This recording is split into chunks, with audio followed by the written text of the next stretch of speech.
Alternative Digitalk. Real issues, real talk. Fellow citizens, following the sequence of events, Uganda seems to be at political crossroads.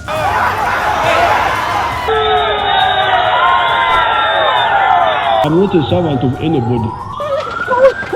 Madam, I know the law. As such, Alternative Digital brings you the Interface Show with retired Colonel Dr. Kiza Besuje. Let's keep on the same page on Alternative Digitalk, As he gives you the alternatives on the transition question, rule of law, human rights and freedom, youth inclusion in governance, economic stagnation, as he confirms. I'll be always here Saturday from 10 a.m. in the morning. Be there. Don't miss the live discussion on the Alternative Uganda, Digitalk TV Facebook pages, and the Alternative Uganda YouTube channel.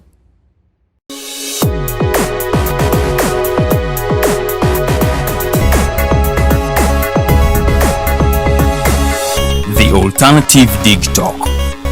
Real issues, real talk.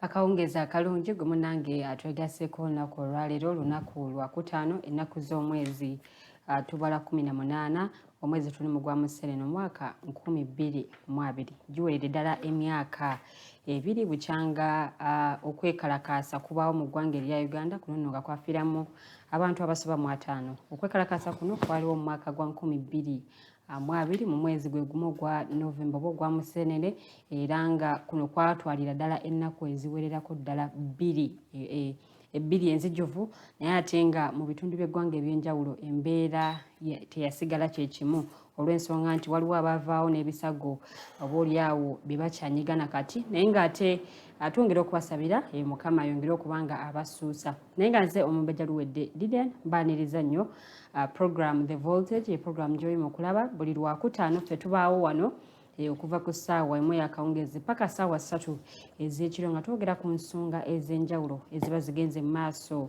mu ggwanga erya Uganda nga twogerera ddala ku nsonga z'ebyobufuzi n'obukulembeze bw'eggwanga Uganda nga twogera ku nsonga z'eddembe ly'obuntu ensonga z'abavubuka n'ensonga endala nnyingi nnyo ezikwata ku ggwanga lyaffe erya Uganda. Olunaku olwaleero twakeredde mu mawulire ate ag'ennaku eyagatawoomeza ddala nakabululu oluvannyuma lw'okuba nti twaviiriddwako omukulu oba kati gwe tuyita omugenzi Paul Kawanga Semwogere ono nno yaliko omukulembeze w'ekibiina kya Democratic Party okumalira ddala emyaka 25 era nga olunaku olwaleero yatuvudde ku maaso tusaba Omukama Katonda omwoyo gw'omugenzi agulamuze kisa.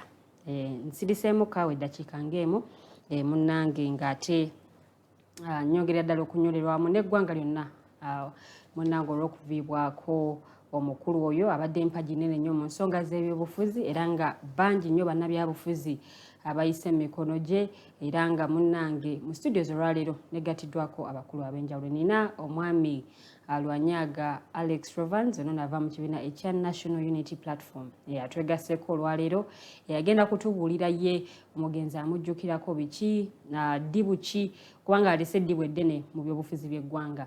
Eddibu lino banaasobola batya nga abakulembeze okuba nti baliziba era n'ebirala bingi bitugenda okuba nga tukubaganyako ebirowoozo era agenda kuba tubuulira n'okusaba bwe kubadde aba National Unity Platform nga bongera okusabira ate abantu abo abafiira mu kwekalakaasa okwaliwo mu mwaka gwa 2020 n'ebirala bingi nnyo embeera nga bwetambudde esayidi eyo nayo ajja kubanga agitunnyonnyola era nga negatiddwako n'omwami omulala omwami Mukose Arnold Anthony nono munnamawulire so atwegasseko olunaku olwaleero eyo mugenzi ono abadde amumanyiko ebintu ebyenjawulo so agenda kuba naye abitunnyonnyola ebyo byonna byamumanyiko nabiki nga omujiji ogusigaddewo bye gusobodde okubanga guyigira ku mwami ono. So kansooke mbaanirize batulamuseeko ate atutambuliraawo ne programu yaffe mu bujjuvu gye bujja maaso tugenda kwogerako ku nsonga z'eddembe ly'obuntu era nga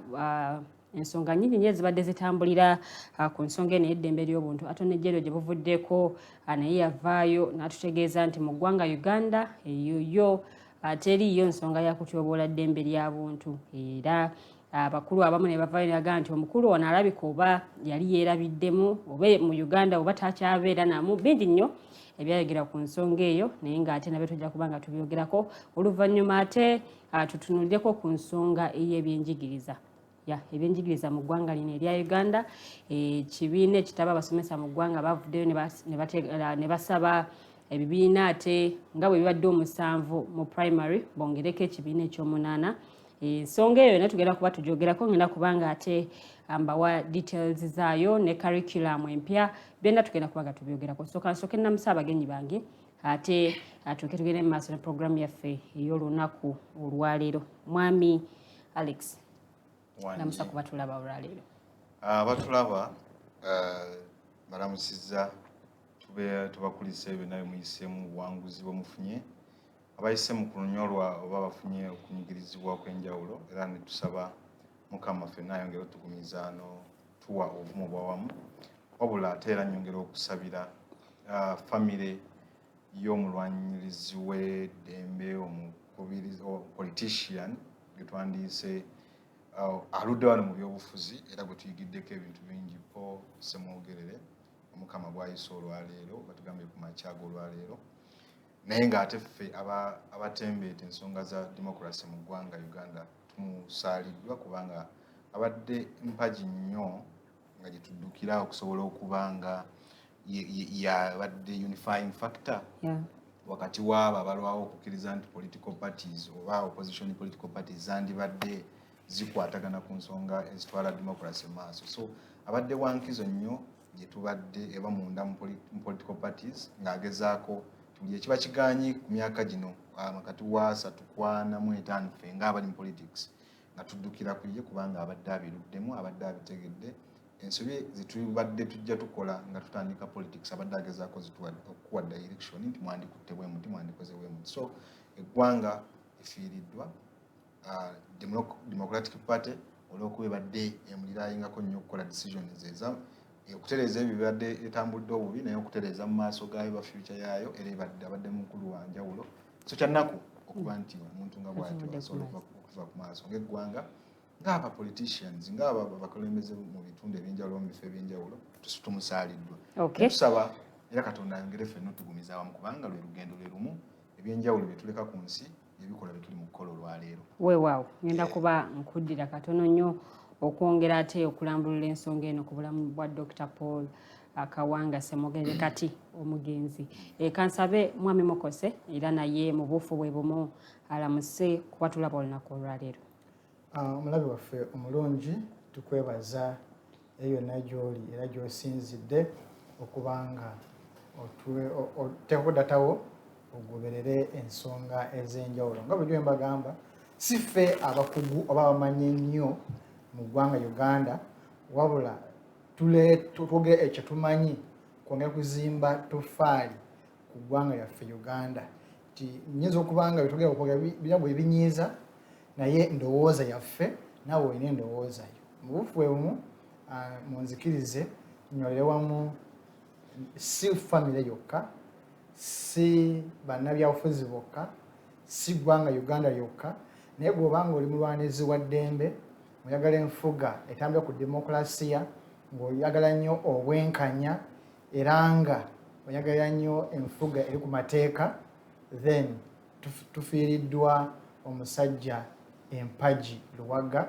Dr. Paul Kawanga Ssemwogerere. Ono bingi byakoze era bw'ogamba nti oli ku ludda olwawula gavumenti oba oli ku ludda olw'abantu oba ku ludda oluyingirizibwa naye nga tomussaamu kitiibwa then oba oli ku ludda lukyamu. Teri munnabyabufuzi wano ne baba ali mu NRM ng'alina sober mind atamanyi contribution ya Paul Kawanga Ssemwogerere era kijja kuba kwasa ennaku nga gavumenti ya Mwami Museveni temujjukidde kubanga okugenda mu nsiko bagenda mu nsiko nga tebabbye kalulu ka UPM ne bali babbye kalulu ka Ssemwogerere. Tukitegeeza nti singa tebabba kalulu ka Ssemwogerere oba oli awo tewali badde ensonga ya muzinzi efuula Museveni mu yeekera mu butongole. So ensonga nyingi naye nga bwetannayanjula ensonga ya leero tujja kuba twogera bye tumanyiiko ne bye tumanyigiddeko oba oli awo n'eddibu lyalese lye tulina okuziba. Tewali nze kyemubanja era alwanya olutalo lwe n'aluggusa. Wumula mirembe po Kawanga Ssemwogerere Dokita. Okay.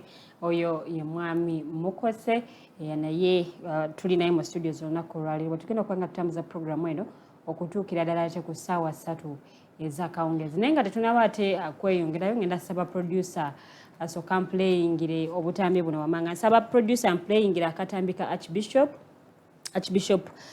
Paul Ssemwogerere ate bwe tuvaako ngenda kubamba buulira nga bwe tugenda okubanga tutambula. Ono nno ye mutabani w'omugenzi Dr. Paul Kawanga Ssemwogerere era ng'ono ye Archbishop wa Kampala Diocese. So kansabe producer asooka tuplayingire video eyo then ate tutambule butereevu.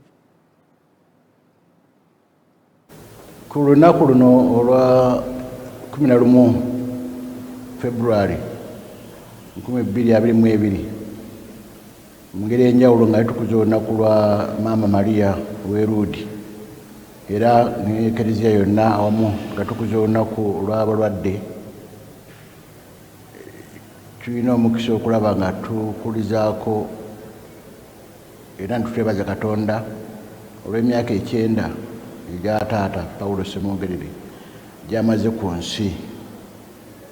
Bakitaffe bemmanyi ne bakadde baffe bonna abagenda nze ono yawangadde emyaka emingi egyakasingawo era tumukulisa ne twebaza Katonda okumutukuumira. Akoze birungi bingi nnyo mu famire, atuweereddewo ng'akabonero akalabika akanyweza ekika kyaffe, olujja lwaffe, ennyumba yaffe, era tumwebaza nnyo okulaba ng'ebyo abinywereddeko. Ffenna tumutunuulira era tumulabirako era atuweeredde ekyokulabirako kinene nnyo mu bulamu bwaffe. Twebaza Katonda amuwadde obulamu buno bwonna bwonna, amukuumye, amuyisizza mu bizibu bingi nnyo by'obufuzi n'embeera endala zonna naye n'amuwanguza. Katonda yamuwa ekitone ekyokubeera omusajja omugumiikiriza, mugezi bulungi, amanyi okuluŋŋamya ensonga, muzaŋŋanda, awuliriza ensonga, muntu si muluvu. Ku mulembe gwaffe guno ogujjudde obuluvu n'obukumpanya n'obulyake tulina omukisa okulaba nga tumulina era tusaba bangi mutunuulire mumulabireko. Singa twalina bangi bafaanana nga ye mu Uganda yandibadde yeeyagaza nga ngagga nnyo nga buli muntu asobola okubeera nga yeeyagalira mu kkula lino erya Uganda Katonda lye yatuwa. Njagala n'okwebaza maama waffe Jeremiina Ssemwogerere webadde bonna mu bbanga gwanvumbofumbo amulabiridde n'amukumaakuma n'amukuuma ate n'amutaliza abalabe bangi abandi badde bamutuusaako obulabe. Afumbye bulungi, amufumbidde emmere entuufu ennungi etemuleetedde kupaalapaala kufuna ndwadde. Yeebale nnyo, yeebalire ddala. Ate ne baganda bange ne bannyinaze ababeerawo nga bamulabirira n'okumugumya. Okukwengata n'abasawo abangi ate abalungi abamujjanjabye ne bamuwa eddagala ettuufu ate n'obujjanjabi obulungi. Mwebale nnyo abategese omukolo guno okujjukira olunaku luno. Oba oliawo singa temwakirowoozaako ffe tutwanyi tutte ng'ekintu ekikulu, naye kino kitulaze okwagala kwe mumwagalamu nga mulabye ebirungi ebyakoledde eggwanga lino. Omusajja atabba, ne mugamba katumutegekere naye asanyuke kubanga akoze omulimu mulungi ku Uganda yonna ne mu nsi yonna. Takikabirizi wetu. Okay, ndoza Archbishop amuwulidde bulungi nnyo. Guno nno gwali mukolo gwa kumukuliza mazaalibwa era nga abakulu bano gye bayogerera ebintu ebyo. Ngenda kuba nsaba producer nteereyo Honorable Robert Kyagulanyi Ssentamu, ono ye mukulembeze w'ekibiina kya National Unity Platform. Ate naye tusooke tuwulire byeyogera ate kati ku mugenzi Dr. Paul Kawanga Ssemwogerere, ate tugendere ddala maaso. I salute the man we call Kawanga Ssemwogerere, Dr. Paul Kawanga Ssemwogerere. Munnange nzikiriza nkwagalize amazaalibwa amalungi ag'emyaka 9. Webale nnyo okuwaayo obulamu bwo ku lwa Uganda. Bajjajja baffe bakwagala nnyo noba inspiringa, bataata baffe ne bamama baffe bakwagala nnyo noba inspiringa, naffe n'abaana baffe oli kya muwendo eri eggwanga lyaffe. Mukama yebale kuwangaaza, twagala Mukama akutuweera obulamu obulungi, oyongere okuwangaala ennyo. Tusaba Katonda akkirize olabe ku Uganda gy'olwaniridde ngeri free. Happy birthday, Dr. Paul Kawanga Ssemwogerere. From me and my family, from the National Unity Platform, and from my generation. We love you, Doctor. Oyo nno ye mukulembeze w'ekibiina kya National Unity Platform, omukulu Robert Kyagulanyi Ssentamu, bwe bubaka ate bwe yaweereza ku lunaku olw'amazaalibwa ga Dr. Paul Kawanga Ssemwogerere ng'aweereza ddala emyaka 9. Era ono nno afiiridde ddala ku myaka 9 egy'obukulu, era nga ye birthday ndoza ebadde esimbyeyo kubanga emukolerwa oba bamukuliza. So ngenda kubanga mpulira okuva eri abakulu b'ennyama mu studios, tugenda kuba tweyongera okufuna abo videos obw'enjawulo obwogera ate abakulu ab'enjawulo nga boogera ku mugenzi butya bwe yali na biki bye baali bamwagaliza, era still ku lunaku olwo lwe baali bamukuliza amazaalibwa. Ngenda kutandika nawe mwami Alex. Omukululo gw'omugenzi kati Dr. Paul Kawanga Ssemwogerere, gwe kiki oyinza okugwogerako oba omutegedde otya, biki by'omutegeddeko? Well, omukulu era kati omugenzi bw'osoma history oba bitugambiddwa byonna byetulabye, one nga Archbishop bwagambye nti musajja abadde mukkakkamu, patient, awuliriza naye nga si muluvu, not greedy. Ekyo kyeyolekera mu bulamu bw'olaba bw'abadde ayitamu okufuluma politics ono ow'okubisaganya oba okulwana oyo nadda ewaka. Otunuulira ewaka wabadde wakwega nti ddala omuntu wadde yali w'amaanyi naye ewaka we yasigala ng'ali humble. Politics abakulembeze abali mu bifo ebyenjawulo kati of recent, emyaka 2 oba 3 abamaze okukyusa ewaka we naye nga takubuulidde source wajja ssente.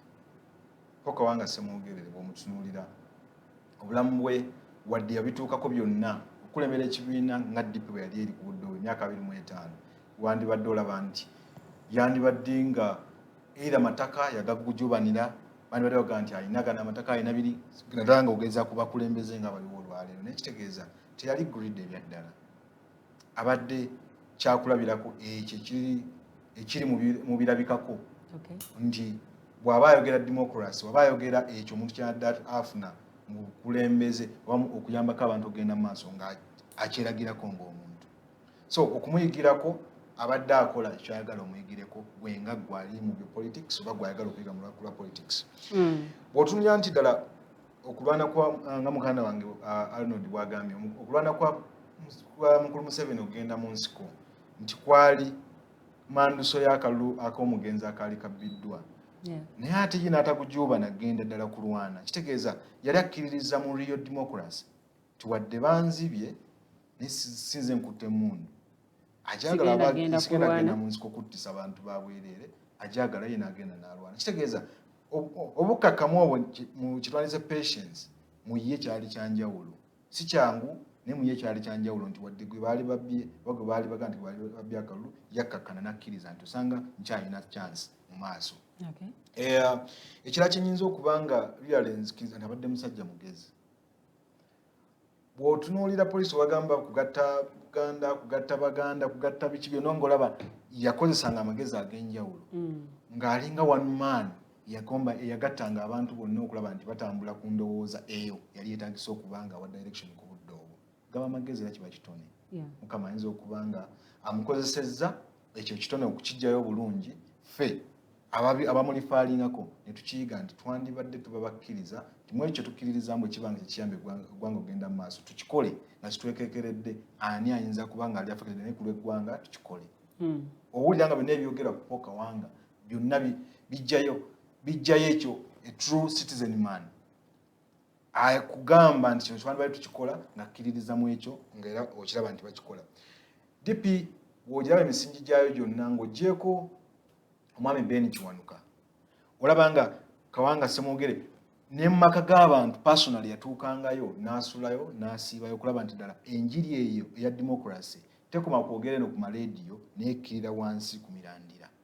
Era ndowooza omugigi gwabwe ne generation yaffe byawukanamu nti ffe tulowooza nti politics n'ebyobukulembeze tubirabira nnyo eno ku social media tubitambuliza nnyo ku social media oba nkola yateebwawo abakulembeze abaliko kati awo obukulembeze bw'omugenzi kati bakkiriranga wansi structures ne bazizimba nga zisomesa omuntu ono owa bulijjo kiyandibadde akola ku lw'ensi ye ku lw'ekibiina kye ne ku ekyo kyawulira nga ayagala okukola. Kati ate ng'olaba nga yabeeranga mu muli gwa njawulo okulaba nti ebyo birina okukolebwa ng'empagi ey'okulembera DP ku budde obwo. So olaba nti okulafuba nakwe okulaba nti democracy real democracy ajja mu ggwanga era atebwa mu ggwanga mu nkola zonna. Teyakomanga mu bifo bye kirindoza kinakyasayogedde bulungi ku ye ng'omugenzi okwegaggaasa kuno nga baga nti amalala gasuula omuntu manyi amalala gakulembera ekigo waga okulaba omuntu ddala nti mukkakkamu omutesitingira ku bukulembeze bwafuna mu bulamu bwe wadde abadde ebyo niye abadde mukkakkamu abadde he was a humble man nga bwozze bwakwaniriza bwakubuulira mutabani mwandikoze bwe muti okulwana kuyinza okwasi kwegenda okukola mufunewo kino naye mukwatagane olimire lubadde lugaidinga bwe lutyo naye mukwatagane abazzukulu temwetema mukwatagane ganga olaba wadde byonna yasigala ali humble man yasigala asobola okusigala ng'akyasobola okudirectinga mu mbeera zonna. Kyenyinza okubanga nyongera ffe twesabire nti bwe tumuyigiddeko osanga muffe abakulembeze naddala kati abali mu politics tuyige tumuyigireko tukome bukomi kumwogerako naye tubeemu n'abo ab'enjawulo abagenda okubikola nga bw'abikoze. Emyaka gy'amaze nga akutte ekigalo ng'awanise omukono ogwo ogwa democracy ng'alafuubana ku lwa democracy waveeyo omuntu tulabe ddala yatuuka ekiseera nga teyeeyagaliza kifo ekyo naye ng'awulira abalina okukitwala mu maaso bakikole nga bwe yali akirwaniridde bw'aba mwana arebwe bulungi agguke mu maaso. So ng'ate waliwo abagambwe si banze saagala balaba baddako. So kino kyo lugenda kuba lugendo lwa njawulo lugenda kuba an uphill task okulaba nti wavaayo oyo omuntu ow'enjawulo baana bamukyalo baana bamwami naye okukola ebyo Paul Kawanga by'akoze emyaka egyo emingi n'omulala osanga abikola okusuka n'egyo emyaka ye gy'akoze gy'abikoze osanga mu njawulo eyo tunaafuna ebyenjawulo ebiri better for now. Okay, neyanziza nnyo mwami Lwanyaga nga sinabakuddayo mu video endala ati njagala kuwulirako okuva ewa Lord Mayor Ssaalongo Erias Lukwago obubaka bwe yawa ate omugenzi bwe yali akuza amazaalibwa ge ag'emyaka 9 naye nga sinabakuddayo eyo kansooke mpulire okuva ewa mwami Mukose okusinziira ku bigambo omukulu ono bye yayogeranga na biki bye yakolanga olina kyewapiikingamu. Okusooka kwa byonna nga mbagambye nze simubanja era alwanya olutalo lwe actually aluwangudde. Manyi ku nsi kuno okuwangula manyi nze nzikiriza mu Bayibuli. Bayibuli egamba nti ebyoku nsi otegeeza eby'omu ggulu. Kituufu. Olabanga omuntu nga afudde bye bakogerako ku nsi manyi ne mu ggulu bye bikogerwako nti wantulayo bangi abanyabufuzi nga afa ne bakuba embuutu nga basanyuka kuba ogumwa gugenze. Naye bw'otunuulira buli avaayo okwogera byayogera because nze nyinza okubanga namusembera ku bbanga tono nnyo mu layini yange y'amawulire tamentali nze nti mu byobufuzi naye ebbanga yinamu interviewingamukko ery'emirundi ng'ena ku 5 like omulabanga is a statesman sibe bano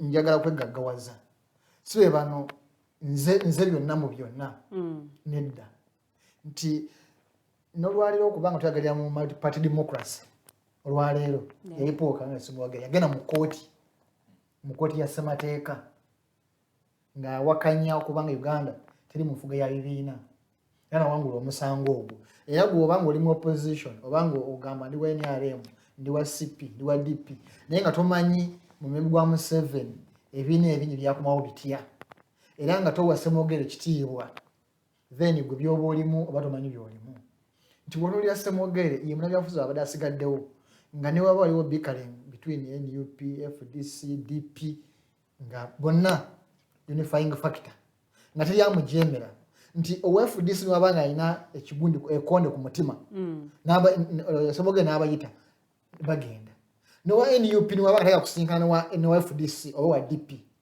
nga Ssemwogere babayita bagenda nti olaba DP sawa zino ebadde yeekuba naye nga basamoninga bonna enjuyi zonna bonna bagenda nebavunama era DP efunye ekonde era sagala kubeera nabbi wa bulimba oba prophet of doom naye DP eyinza okuba nga teka kuddamu kwegatta olw'okuvaawo kwa Dr. Paul Kawanga Ssemwogere kubanga yabadde aweebwa ekitiibwa kubanga abamu abaali baddewo newakwadita bamutuuka ku kaliba bebasooka okugenda basebana Kizito nti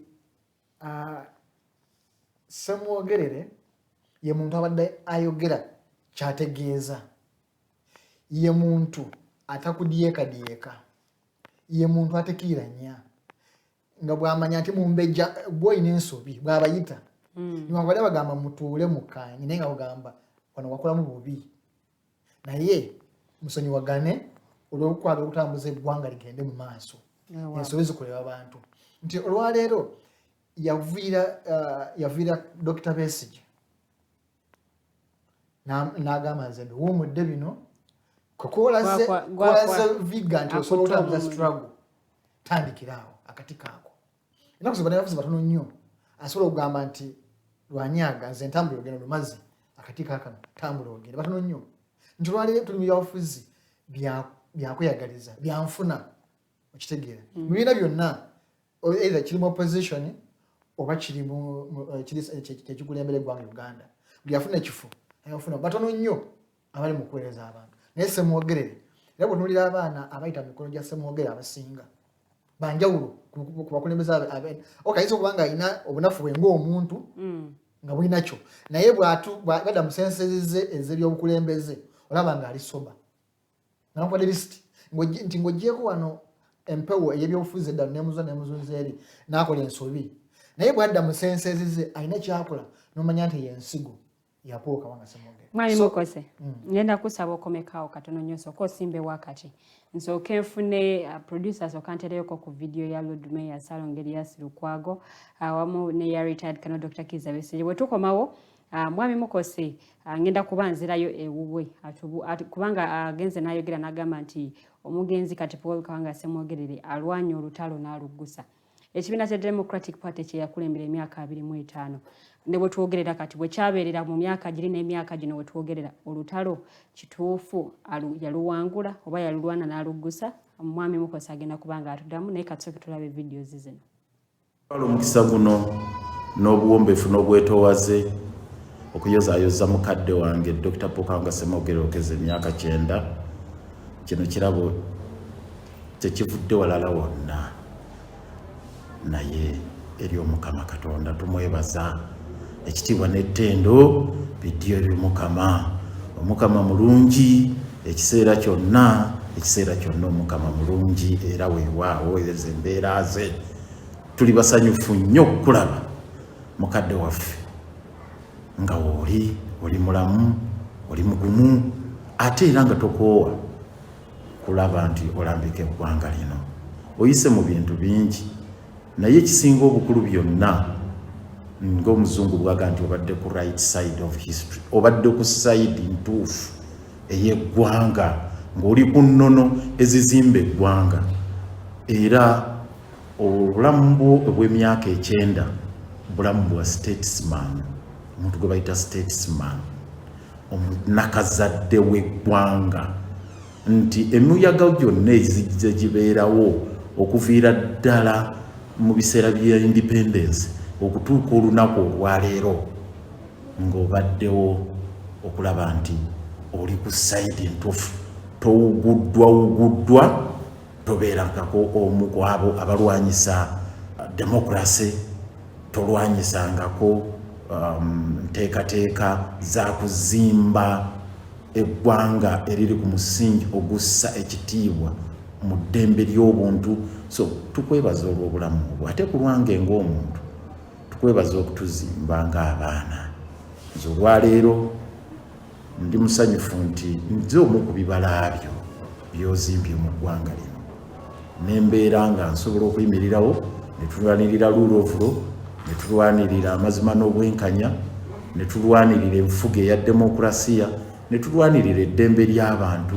Obuvumu obwo n'amagezi amangi g'otuwadde bituyambye okutufuula abasaale mu ntambuza y'emirimu gy'eggwanga lino. Era obuufu bw'olimu mwe tuzze tutambulira tuli bagumu nnyo nti otulambise bulungi era otusobozesezza okubaako bino. Tusaba Omukama akutukuumira emyaka bufukunya, akwongera amagezi, akwongera obuvumu, akwongere ebyo byonna ebyetaagisa osobola okugayidinga eggwanga, kubanga effuga bbe tukyalirina, okulinnyirira eddembe ly'obuntu kukyaliwo, demokrasiya tewali, ensi ekyalaajana okulaba nti tugenda mu nsi ensuubize. Tulina obukakafu nti okyalina omulamwa munene nnyo, okyalina emirimu egy'okukola, era Omukama kuumye n'akubeezawo emyaka gino 9 nga essuubi lyatuwa nti ono mukadde wammwe akyalina omulimu ogw'okukola okulanga eggwanga lino litambulira mu bufu obutuufu okugenda mu nsi ensuubize. Tukyakulinamu essuubi era tusuubira ogenda kwongera ogenda mu maaso n'olutabaalo paka Omukama waligamba nti koma wano. Omukama akutukuumire, akutukuwangalize, akutuweere byonna ebyo by'osinga okwetaaga mu nsi muno. Ssaabasajja Kabaka wangaale. Wala omukisa guno n'obu. Okay, oyo no ye Lord Mayor wa Kampala Salongeri Lukwago. Naye nga ansaba producer anteereyo aka video oba akatambika Richard Kana Dr. Kiza Besigye ono nate yakwasibwa ddambula y'okutwala struggle mu maaso okusinziira mwami Mukose butya bw'atunnyonnyodde. I first got to know and work with Dr. Paul Kawanga Semogere in 1986, shortly after the war. We were both at the Ministry of Internal Affairs. I was his Minister of State. And we had a great working experience together. Of course, I was a young man without much experience, and I benefited greatly from his wide knowledge of politics generally and his wide knowledge of Uganda. And during that time, we had quite a lot of challenges. So it was a great pleasure to work with somebody of his experience and knowledge. We have since interacted on and off as the struggle for change in Uganda has been developing. He has remained a very consistent, upright, and articulate advocate for democracy, human rights, and good governance in our country. And I think the whole country has benefited from his great experience and steadfastness. We have especially benefited from his articulate advocacy for proportional representation as a system of government. And I really am a convinced person that this country. Mutusonyiwemoko akatambi ako tekasobodde kubanga kaggwayo naye nga obutambi buno bwonna bw'otunuulira retired Colonel Dr. Kizza Besigye ali mu opposition naye ali mu kibiina ekya FDC. Lord Mayor Salongo Elias Lukwago yali mu kibiina kya Democratic Party. Abo nno kati be bamu ku baana benaliisa abaana be yatendeka oba bayita mu mikono gye okwo kwessa omukulu oba omukulembeze w'ekibiina kya National Unity Platform Honorable Robert Kyagulanyi Ssentamu ono ava mu kibiina era kya NUP. So kikulaga nti abantu okuva mu opposition parties ez'enjawulo okuva mu bibiina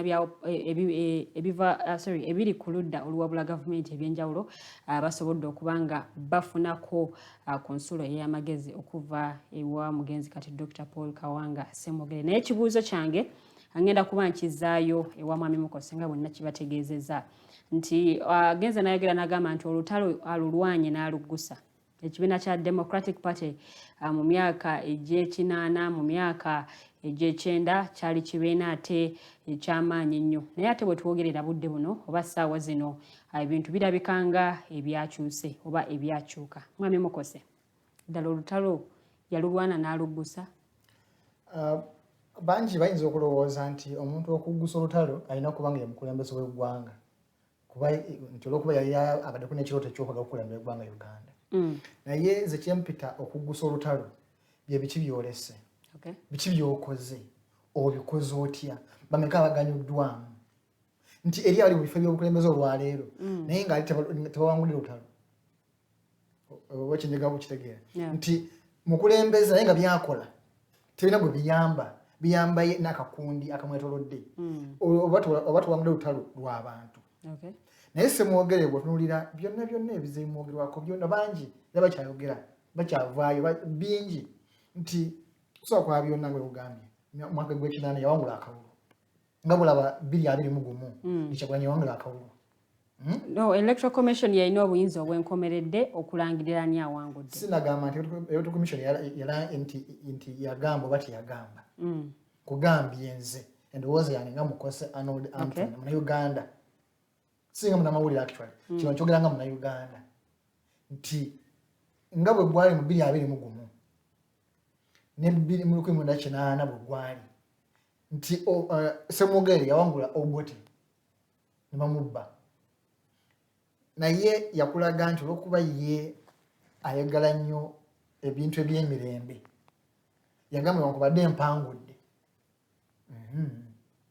najja n'agamba okulaga abantu okulaga bannayuganda actually bebamu kubatandika okulagana n'ebibiina ebyenjawulo ndosa ageza okulaga nti nze haliwo maki ndi kusayidi eri naye bwe kiba kitagisa kuzimba ggwanga tukolere wamu newankubadde oluvannyuma ennyo bamulyamu olukwe be yalowooza nti kebavudde mu nsiko bazze bakole eggwanga Uganda ye n'agamba katwegatte nkole nammwe because nze banziba naye ebyendowooza wabinzikirizaamu njasobola okubituukiriza singa tukoledde wamu kumbe ng'ali ku misege gyeyegasseeko ne gimukozesa ensobi naye nti olaba ebirooto bye tebyali byakweyagaliza ebirooto bye byali byakolera wamu nakuba nti kukulaakulanya ggwanga nti okay awo tuvuddewo bazze n'okugamba nti omuntu w'emyaka 75 talina kwesimbawo ng'era bakugira ye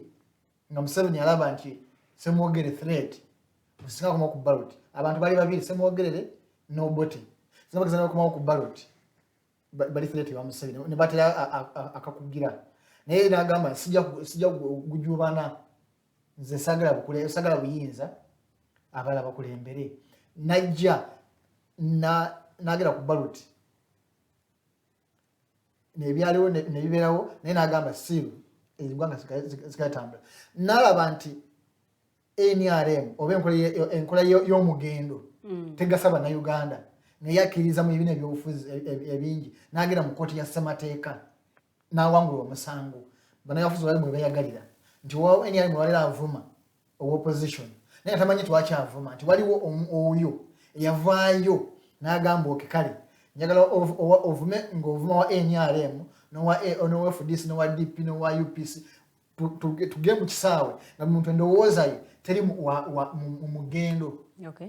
Era ekyo ne tukimwebaza nti bw'otunuulira Bench Wanuka House yabadde omu ku bagikumamu okulaba nga ekitebe kya DP kizimbibwa nga okujjukira omugenzi Bench Wanuka abamu ku bakolera ekibiina kya DP nti abadde mpagirwaga nnyo okulaba nga ekibiina kye kitumuka kiba n'amaka ageetongodde nti olaba nti byonna abikoze nti tabikoze nga bikoma ku ye. Okay. Naye naffe abaliwo olwaleero tubyegaliramu tubyenyumirizaamu tinewobanga oweefula mu preliminary byabufuzi naye at one way or at certain point you meet. For example, bannamateeka teri munnamateeka ayogera agenda ng'avunaana musango guli mu nsonga za ssemateeka zirimu nsonga za byabufuzi zirimu nsonga za ddembe ly'abuntu n'atokwotinga Ssemwogere bwasaze Uganda taliyo. Okay. Oba okyasoma oba oli mu byamateeka nga olani kupracticinga naye ng'ogeza kukola submissions nti yasetting a president nti n'olwaleero bagikwotinga ekyempita okugamba nti olwanya olutalo n'oluwangula nti eriyo bangi wano nga bagenda kufa abantu okuba embuutu abantu bajjeyo ebisenso abantu bali enkoko zaabwe oli yeewole ebbanja kubanga Mukose afudde. Kitegeeza nti nyinza okuba nga mbadde mulungi nga ndowooza ndi mulungi naye olutalo lw'ennwanyi sirugusizza. So ekyo empita okuwangula olutalo era nze I salute you. Neyanziza nnyo neyanziza mwami Mukose nzizeeko ewuwo mwami Alex. Kiki ngammwe abali ku ludda oluwabula gavumenti kyemuyinza okuyigira ku mukululo gwaleese n'engeri gy'abadde akolaganamu n'ebibiina ebyenjawulo eby'ebyobufuzi? One, ebibiina ebiri ku ludda oluwabuzi oba the political parties eziri ku side ya option kyezisinga okugoberera oba kizandibadde zisinga okuyigira kulamba omugenzi kitukozese nnyo experience eyo gye tufuna oba obumalirivu bwe tufuna okuyamba demokrasiya okubukala mu ggwanga. Kuba bw'otunuulira experience z'abakulembeze abaludde mu politics abamu ziba ziyamba bo nga mukulu Arnold bw'akyogedde. Politics experience eyo weyagala okutandika gwa ayiga politics oba ayiga ebyobukulembeze okwagala okutandika oginywako oba ogiryako byoyiga biba byabulabe eri eggwanga.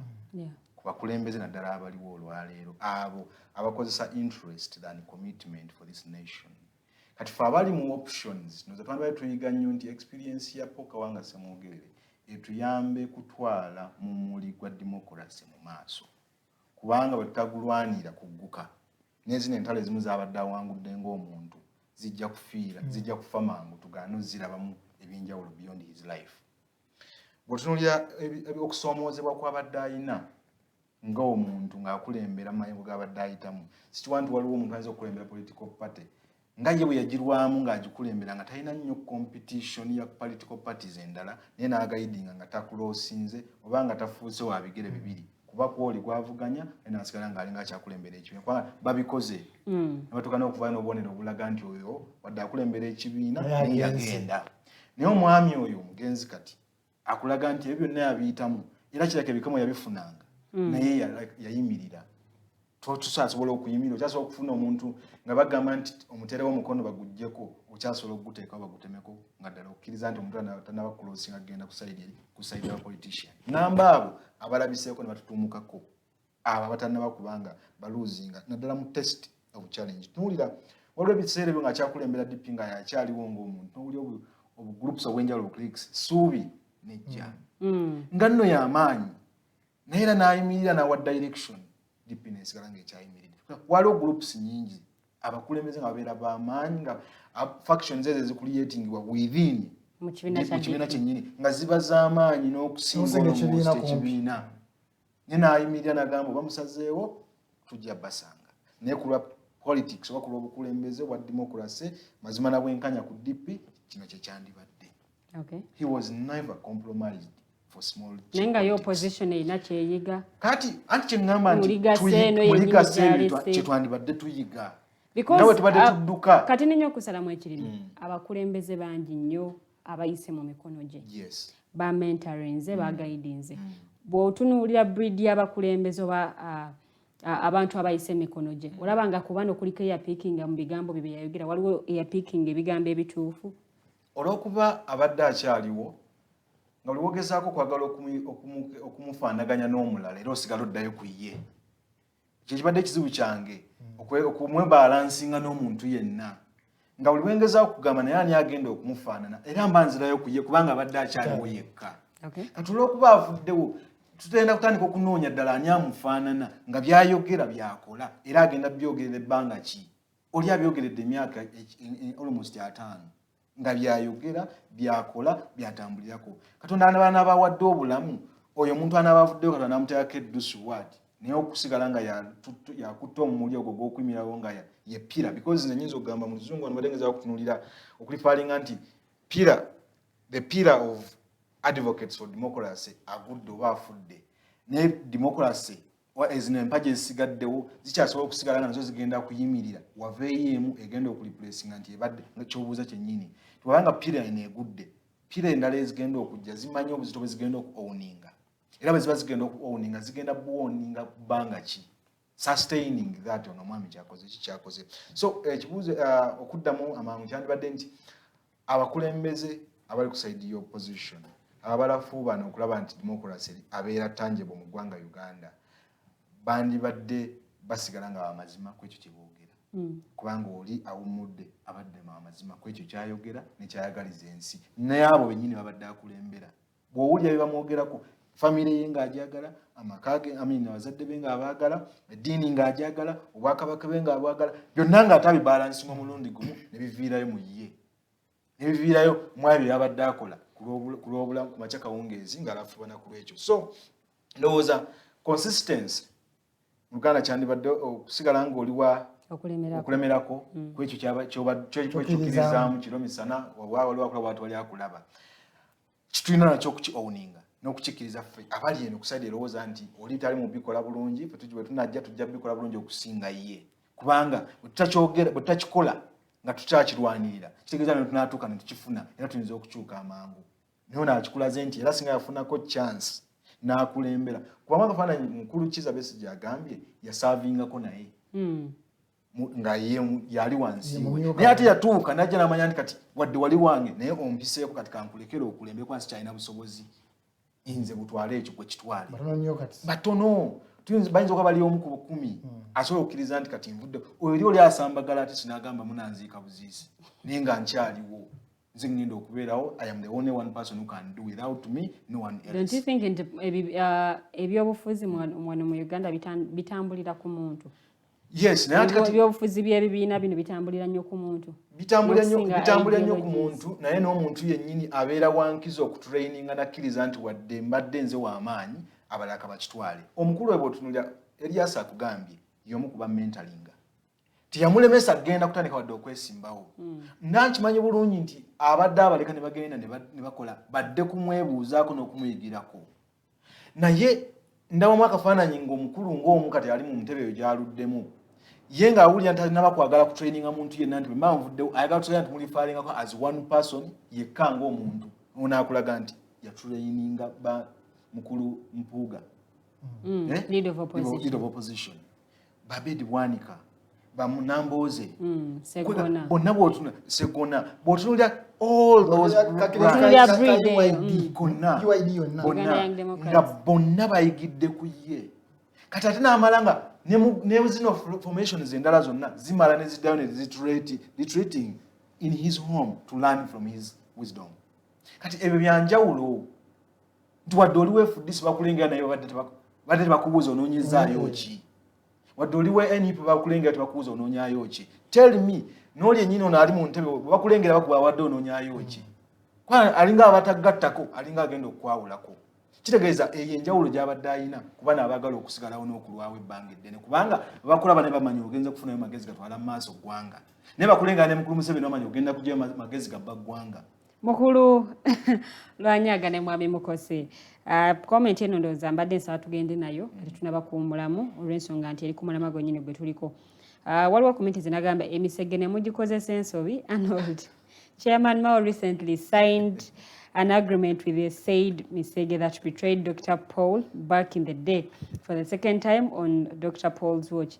At the point and place that DP stands today, would you say DP has benefited from the wisdom and legacy of Dr. Paul? Why Mukose? Kibuzo kino kizewo. Njagala genda mu kuwummula. Omanyi okuyiga n'okutegera biri option. Ye Semwogera yakola ogugwe. Era teri ali mu DP amubanja. Naye sooka obuuze nti Bob yasomesa bali betegefu. Omanyi mu class tubamu eri okusoma okuyitawo n'okuyita n'okuyiga byanjawulo. Njuli bafuna past degree abe yasoma n'ayitawo. Bw'asoma ni wabanga yagwa naye nga reasoning capacity yo labeli waggulu aba yayiga aba yagwa bibuuzo. Kati abali mu DP olwaleero naddala abakulembeza abakulembera DP bo Semwogere babadde bamukwesanga shield ngabo kuyisawo byabwe nti katugende uwe tusige ekifaananyi nti tulusaidiyo bali mu kumwebuuza naye nga bye bakola tebiri mu line naye kyakkiririzaamu nti olwaleero njagala ombuulire singa bakugamba nti Mao President General wa DP ayise ab'opposition bameka abagenda bameka okay ne bwogenda bigambo ki ebinaavaayo ng'omaze omusinkana nandi kati tebakyamukkirizaamu olw'ensonga nti yagenda okuba nga akolera bannaUganda mu gavumenti eriko naye ne Semwogere yakolako mu gavumenti yennyini eno kitegeere lwaki ono ye lwaki mumukomeredde nnyo amayinja okusinga oli principles nti nzizo tukolagane Lilian ABCD ebitugatta bw'ova ku mulamwanze ngenda tamba nsonga za ssemateeka naye kati ono akugambye Mao akugamba manyi sabalisala wenye kudebatinga na Mao sometimes basagala mbozi yange ebeefa bw'ngamba ndetemu Mao anti kakati tetusobola kwawula DP kugijja ku chairman sagala nnyo kudebatinga Mao mu nsonga za kulaakulanya ggwanga mu mbeera y'eddembe demokrasiya n'ebyobufuzi by'eggwanga Uganda oba oliawo bye bimu ku bye yagenda okulwanirira ka information katono bano balina olugero lwe baateekawo lwe twasangawo abaatusookawo nti enda zizaala myoyo zizaala mibiri tezizaala myoyo yes mukulu oyo mugenzi yayaanirizanga buli muntu abamu ne beegulumiza ne bayitawo ne bafuuka abakulembeze teyali tekimukakatako kwabo baazadde abakoze ensobi nti zibeere ku ye abo abakoze ensobi balina kubeera blamed as them kubanga bakyali ye nabadde baagala okujoyininga byabadde akola tubadde bangi ecomment eyo eringa eraga nti tunenyeze omugenzi kwabo abakoze anti kakati ayongeddeko n'agamba since you used the teachers theory who do we blame for the failure of the current DP leaders to learn from the teachings? Tewali teacher yali asomesezzaako bantu kugenda kubba ssente za gavumenti niye bamala okulondebwa babba ssente kati tunanenyanga ba teachers basomesa abantu kubba tewali teacher yasomesa muntu mu parliament ene bw'otuukayo Museveni n'akuwa ssente kyusa ekiyamba eggwanga okwakusasudde tunenye ba teachers tunenye bano abantu abakyuka baweeredde obuvunaanyizibwa obwe tuba tubalabye because the liability eva mu kigambo lilayi and ability bakuliraayingako ku ekyo tebakulabyemu. Okay. Nze njagala nga tunawummula ambuulire wali owuliddeko essomero lisomesa bamalaaya nti okay blackboard yiino bati bamalaaya kati bw'oba okuza bamalaaya bwo n'osaatuuka n'ofuma mu ddya lino n'ofuma mu liri naye nga tolina principles tonenya basomesa abakusomesa nti kubanga wafuuka malaaya because of essomero liwayitamu nedda ye omusajja wattu oluwalo lwe alimye alugusiza question ezze wano mwami Mukose njagala kuwumulamu naye question zino tezinzikiriza Arnold, what Mao recently did is what Dr. Paul did back in the day. Why do we now demonize the actions of Mao given the history of Dr. Paul? No, si obusungu na feeling. Alabika no atunulidde ensonga. Yes. Agamba bombi bakolako mu government.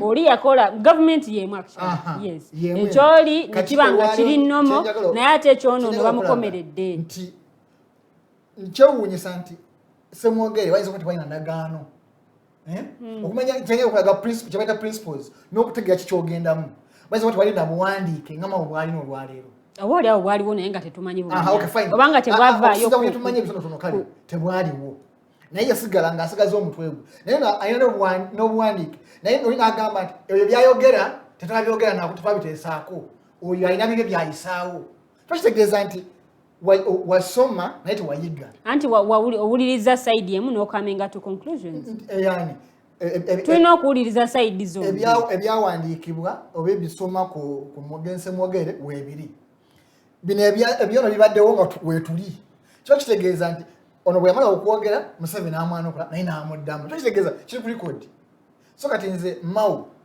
bambi wasoma naye tewayiga so kati ensonga nyitegedde ayagamba nti lwaki tunenya Mao ogenda sinenya Mao because buli mpale musitwago nga binaga mutandika n'ebigenderwa bye ayinza okuba nga abadde alabanga essuubi mu bulamu is becoming hopeless sivumye lwakuba nti abantu bakikola bubi nti ageze okuba musitwago gyalimu is becoming hopeless nga okufuna ekifo kya minisita ayinza obutakifuna ng'ate ebirooto bye yali agamba nti bisaba president kamireko minisita naafuna omukisa ne gumujjira yena okugamba nti okay ate oli ekyamuleta mu struggle oba ekyamuleta mu kukola ne gavumenti yena ng'agamba okay fine wadde banziba ne mugera mu sikozi ne sitagenda naye byenzikiririzaamu oba oli awo tukolere wamu tutambuze eggwanga byalaba ng'akola na misege n'akisuulawo ono ye mufu kyogamba nti bannange kino kitalina okunzitowera yagamba nina essuubi bajja kuyiga tujja tereeza nze nina essuubi oli yagamba kyenda bati wali ssuubi gino misege n'akisuulawo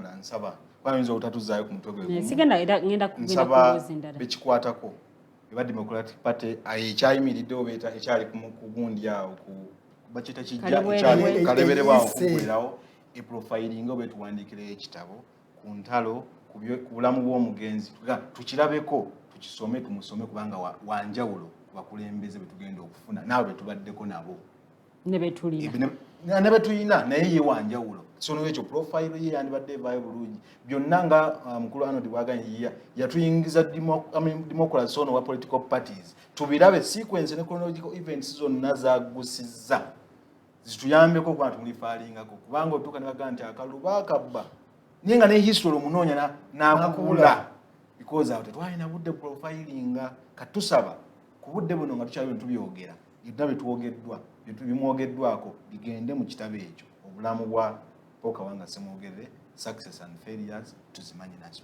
neyanziza nnyo mwami Alex kansooke mpumulemu katono nnyo bwenkomawo the voltage tugenda kuba tugenda maaso ndikadde tutunulire ku nsonga y'ebyenjigiriza mu ggwanga erya Uganda nakyo ekyetaagisa okuba nga kikolebwa okubitereeza wiiki eno ekibiina ekitaba abasomesa mu ggwanga erya Uganda bavaayo n'ekitiisa ky'okuba nti bongerako ku P8 jukira omwana abadde asoma okuva mu asoma pre-primary n'asoma primary ya myaka 7 ene kati bateesezza nti P8 nayo eyongerweko kino kisobozesa omwana okumanya kubo kiri yeetaaga okuba nga atwala oba ayagala kukola arts atambulire mu ekyo oba wa sciences atambulire mu ekyo oba si kyo nga ebyomu kibiina ebimu tebikola bulungi asobola okwengeginga mu co-curricular activities n'ekirala nti abaana emyaka gino gye bamala 7 mu ssomero bagenda okuvaayo nga bakyali bato so okwongerako omwaka ogumu munnange tekigenda kubakosa nnyo bino nno byayogeddwa UNATU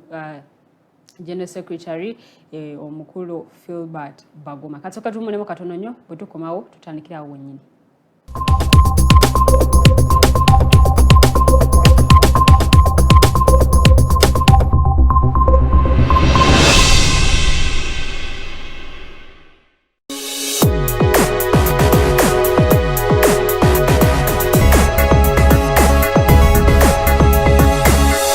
Alternative Digitalk. Real issues, real talk.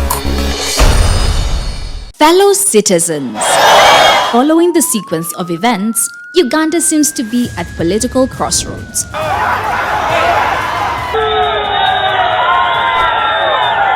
I'm not a servant of anybody. Madam, I know the law. As such, Alternative Digital brings you the Interface Show with retired Colonel Dr. Kiza Besuje. Let's keep on the same page on alternative Digitalk. As he gives you the alternatives on the transition question, rule of law, human rights and freedom, youth inclusion in governance, economic stagnation, as he confirms. I'll be always here, Saturday from 10 a.m. in the morning. Be there. Don't miss the live discussion on the Alternative Uganda, Digitalk TV Facebook pages, and the Alternative Uganda YouTube channel.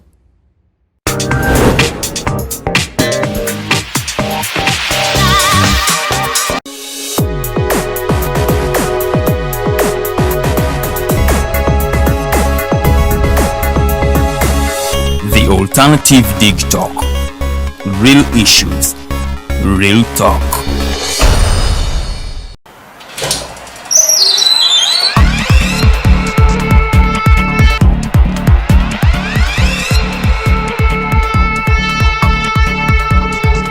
You have got to get up pretty early to go do something.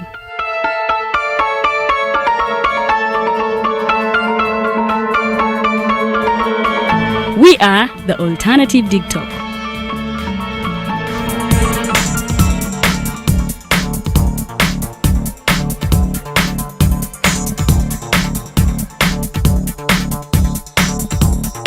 With our mobile studios, we are redefining TV presentation just as technology is setting the pace.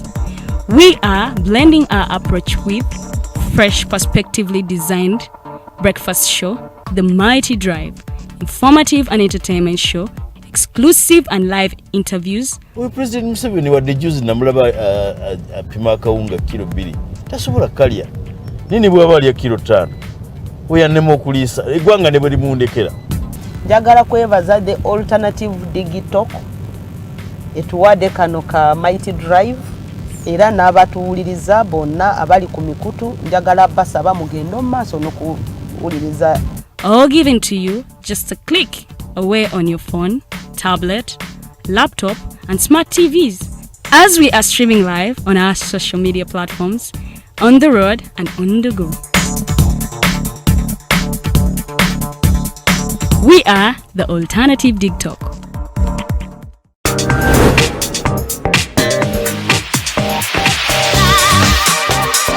Hello beautiful people, you're welcome to the Snap Talk with your girl Teddy Tenjo every Saturday right from 6 to 7. Naku zino twajirwa flat tummy. Tukyayambala ko kungoyo obutukwata. Wajana ku body shaming. Speak up. Gendo ba confronting obagambe ekyo kyemukola si kirungi. Towerabira nti tuli wano ku the Alternative Digitalk mukwano gwange gwaliye topic kiri wandiyagadde twogereko. Is it about family? Nga nze tata wange amanyira nkola n'obuvunanyizibwa nyina bungi era agezaako n'anyamba yambako yanda naye kumukubira kumubuuzaako noga mama we bali kunzaala. Is it outside family? Is it society? Oh, could it be relationships? Come and visit, call me. Simanyanga I miss you bichi.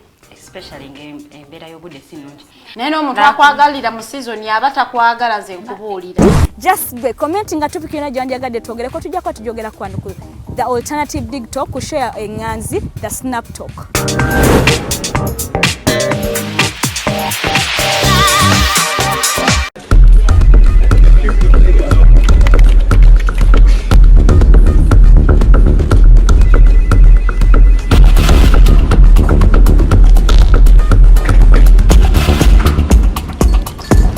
Ready? Okay, let's start Uganda.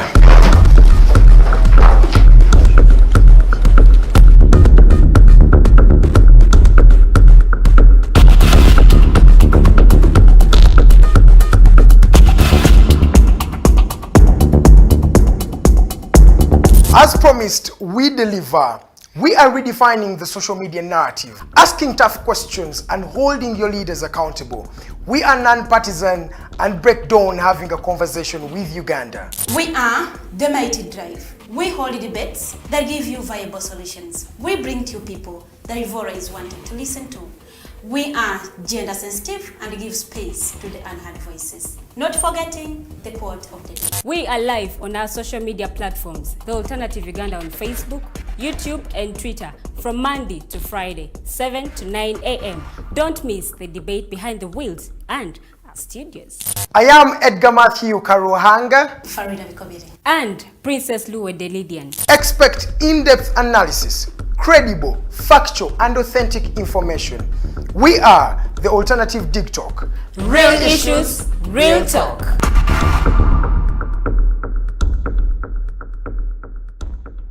How are you beautiful Ugandans? It's your girl Tenjo. Welcome to the Fancy Flow. Who doesn't see my hair, guys? I am super glamorous. Remember, this is the only show where we're going to be talking about fashion. Please, where are you think? Teaching. What has been confusing you about fashion? Sorry, you said I should not smile. For all the information about fashion, maintenance of body shape. I can wear bling bling when I'm going out. So you can wear bling bling going out or any occasion. We shall be doing all this in the Fancy Flow. Remember, it airs every Thursday right from 8:30 to 9 with your girl Teddy Tenjo. It is the Fancy Flow.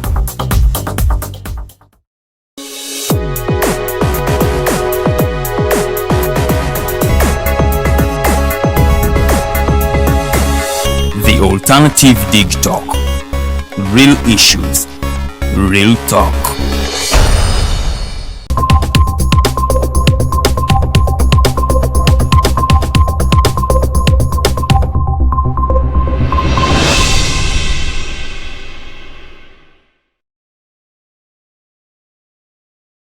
Kulikayo nnyo mukuumulamu okwo ensooka okwetonda olw'obulango obwo munnange obuyitiridde oba obususse ebyuma by'omuzungu bibadde byekyanzeemukko wano nawali naye nga tukomyewo okuba nga twongera okuweereza the voltage program gy'oli mukulaba nze omumbejja luwedde Lydian era nga tuli mu ssaawa yaffe ey'okubiri njagala tutambule butereevu tutuuke ku nsonga y'ebyenjigiriza mu ggwanga Uganda twetaaga ekibiina ekyomunaana oba giyite P8 oba tetugyetaaga secondary bw'otunula ne curriculum yaabwe yakyusibwamuko mu mwaka gwa 2020 naye ate ebyembi amasomero agamu mu ggwanga Uganda tebanaba kubanga ate bakkiriza oba batandika okusomesa okusinziira curriculum empya bwegamba olw'ensonga zitanaba kubanga zitegeerekeka naye nga bingi nnyo ebitambulira ku nsonga y'ebyenjigiriza bwe twetaaga okuba nga tutambulira mu ddakiika ntono nnyo ate tukwate ne ku nsonga ez'eddembe ly'obuntu mwami Alex ntandikiddewo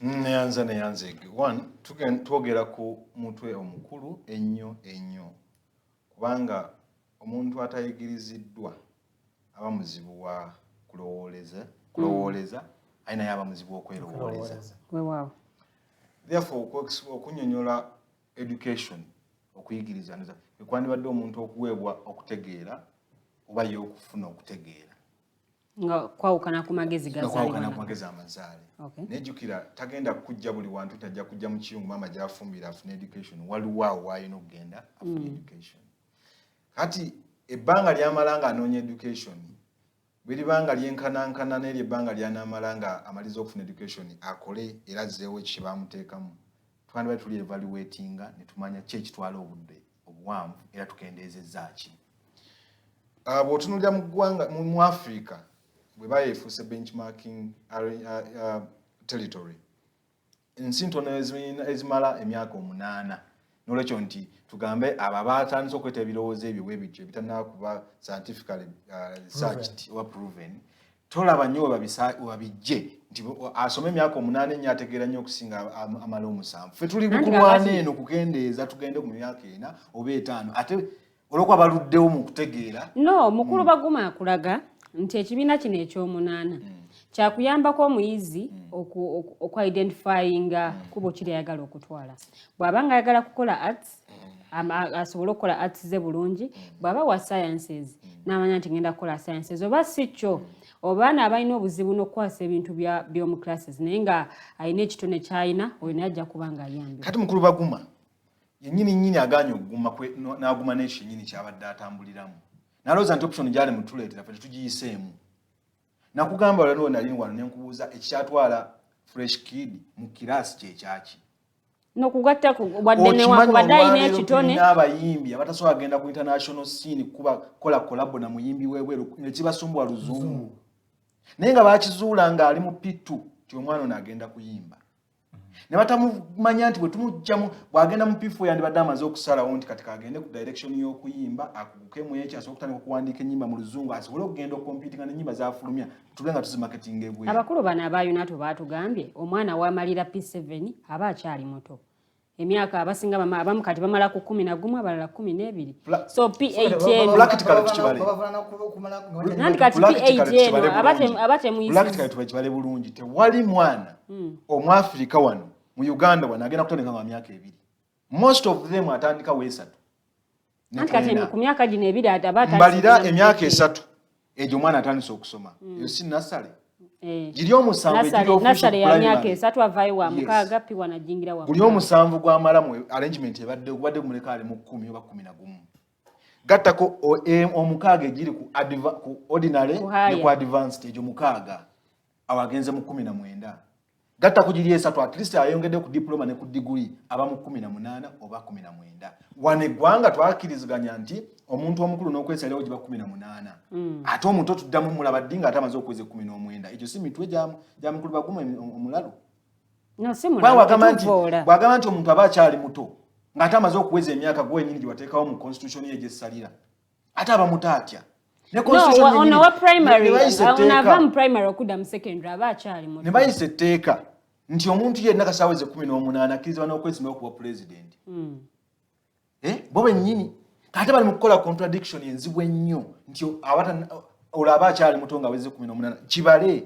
nkugambye emyaka 7 maximum kati gyegiriwo ku primary level gattako omukaaga gattako ne3 oba 5 kubanga yeyongerayo n'agenda ku degree n'agenda ku masters amalamu wakati we3 ku mukaaga ng'akyali ku process ya kumalako campus alyoka aveeyo nga wanjawulo so ndowooza ekizibu kyetuliko kati kyetuli mugezaako abakulu abalaka balina kati kyebabalidde mu kyemyaka ekyo fe tutannaba kutegeera tutandise okudebatinga lwaki aleeta proposal y'omwaka ogumu nga tutegedde basis yabadde ki ebigendererwa biri ki kubanga nange akugamba nti gyandibadde mukaaga nina ensonga nti tubadde tumala ebbanga ddene okompeyali ku bazungu kyebatambuliramu omwana omuzungu ogenda okumulaba nga ye emyaka nayo gibeerina nga gimaze mu kusoma nga wanjawulo okufa gye tumale 16 nga tuli mu system tusoma so ndowooza bw'otunuulira Education Service Commission vision yayo egamba okutuwa quality education delivered by efficient and effective education service personnel.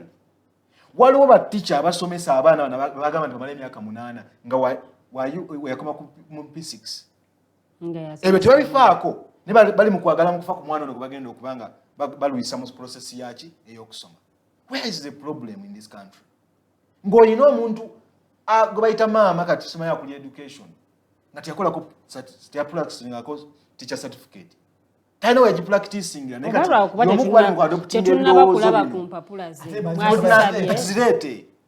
kubanga tebiringa agamba nti lubuto omala kubikkula olulabe luba lulabika kasita omuntu alufuna bwe bandibadde mwappointinga babiraga byeyasoma byali n'ebyo tugenda omusinziirako okumuwa nti akulira education mu ggwanga kati olwokuba nayo atandise okubanga awulira nti okulwawo kiba kirungi awulira nga ne mu education system abagibeeramu bandibadde balwayokko.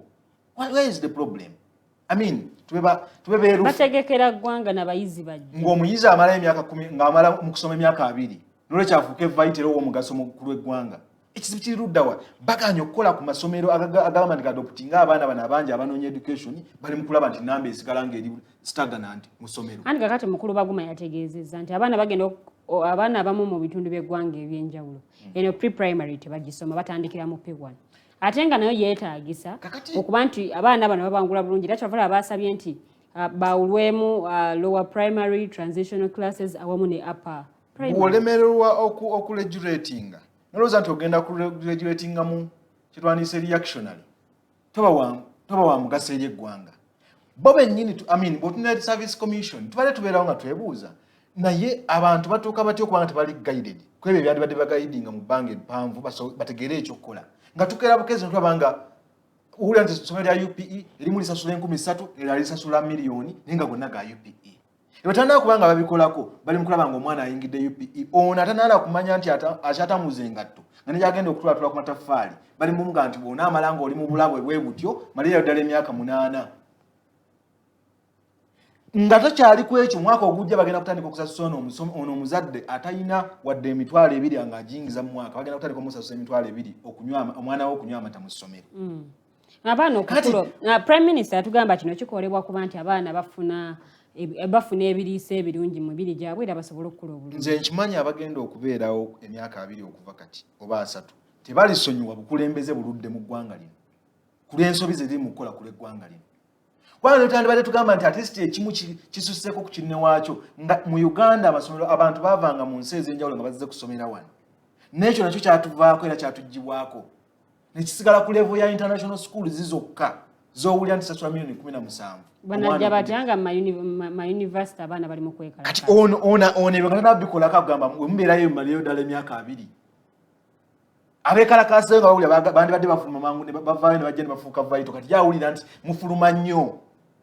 Omanyi kati kibaliko nti olaba abaana bafuluma nnyo okwanga okufuluma campus tubalwiseeyo eno nga betegeka biki because they feel they are scared of the frequently students abafuluma process y'okusoma tuli mwaka baayo omutwalo ogufuluma tebalaba baguteeka bo balowooza nti bokka balina solution ku ekyo.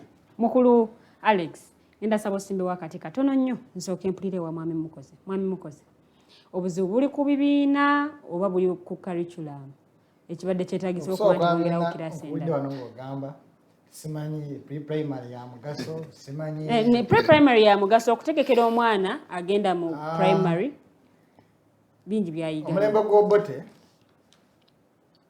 kusiza ku byensoma kuba siri mukulu nnyo bwe nagamba omulembe gw'obote jagamba naliwo omuntu yasomanga obusomesa afunye grade 1 nga cream yegenda okusomesa obusomesa ofulumye omwana nga kyo ofumiza eggwanga olwaleero omusomesa nakola nke nagwa sina busobozi busoma ye course eya layisi etalina competition yeeyo eri mu busomesa olwaleero. Nze taata wange omugenzi James Gubira Mukose yakoma mu junior 1 junior ebiseera ebyo nga yeriwa naye yali nga bwamala P7 bwamala P6 tebabera na P7 ng'obuukawo omwaka nogera mu junior junior bakuteekateeka bw'ovaayo anokogenda yali badde nga secondary naye nga bwokuba mu junior eyo kuba bwe yajja n'akulira National Water Kampala Eastern Region okitegeera naye nga wa junior naye n'ava ebusoga naye jeno nga mukulu yasupervisa abalala abakozi ba National Water ab'enjawulo ntiasoma nasale mugamba nasale ya mugaso naye ngeza okulaga anti kati emirembe gikyuse abali abagikyusiza nti olwaleero omusomesa asomesa omwana wo tasobola na kusoma anti kati kyekyo abayuna tera kyebaagala wabeewo okukyukamu nti abasomesa bagende ng'okukola koose eno ey'obusomesa ng'akyagala so nga si kyabuwazi tebajja kyagala because enteekateeka n'enkola eriwo teyagazisa muntu kusoma kyayagala. Abasinga ebitundu 7/10 basoma lwanaakola ntya either muzadde yamuganda soma kino oba mbeera nti ensi ezaakulaakulana 1 basome mu nnimi zaabwe enzaaliranwa tebakaka nti ate speaking natural is punishable. Wana Uganda w'olaba ebiwulenge byakulembeze abagamba omwana nti olusoga sivudde ekiwulenge tekuli kyengalabi nti bw'oba tolowooza obanga ekituli ekibeera ku ngalabi nti gwe ekituli kyereere nti nze actually nafunako obuzibu okusomera nasomera nga busoga kati nga gwokunzijjamu ngesomera ndiko busoga nga ne musoga actually kino kikolebwa kuteekerateekera bantu oba bannauganda bagenda okufuluma eggwanga lyabwe okugenda ebweru w'eggwanga. Abajapani abasomera mu Japan bo tebakulaakulana tolaba nti communication wano bwajja mu mawanga amalala kiba kizibu. Abasomera mu China tebakulaakulana.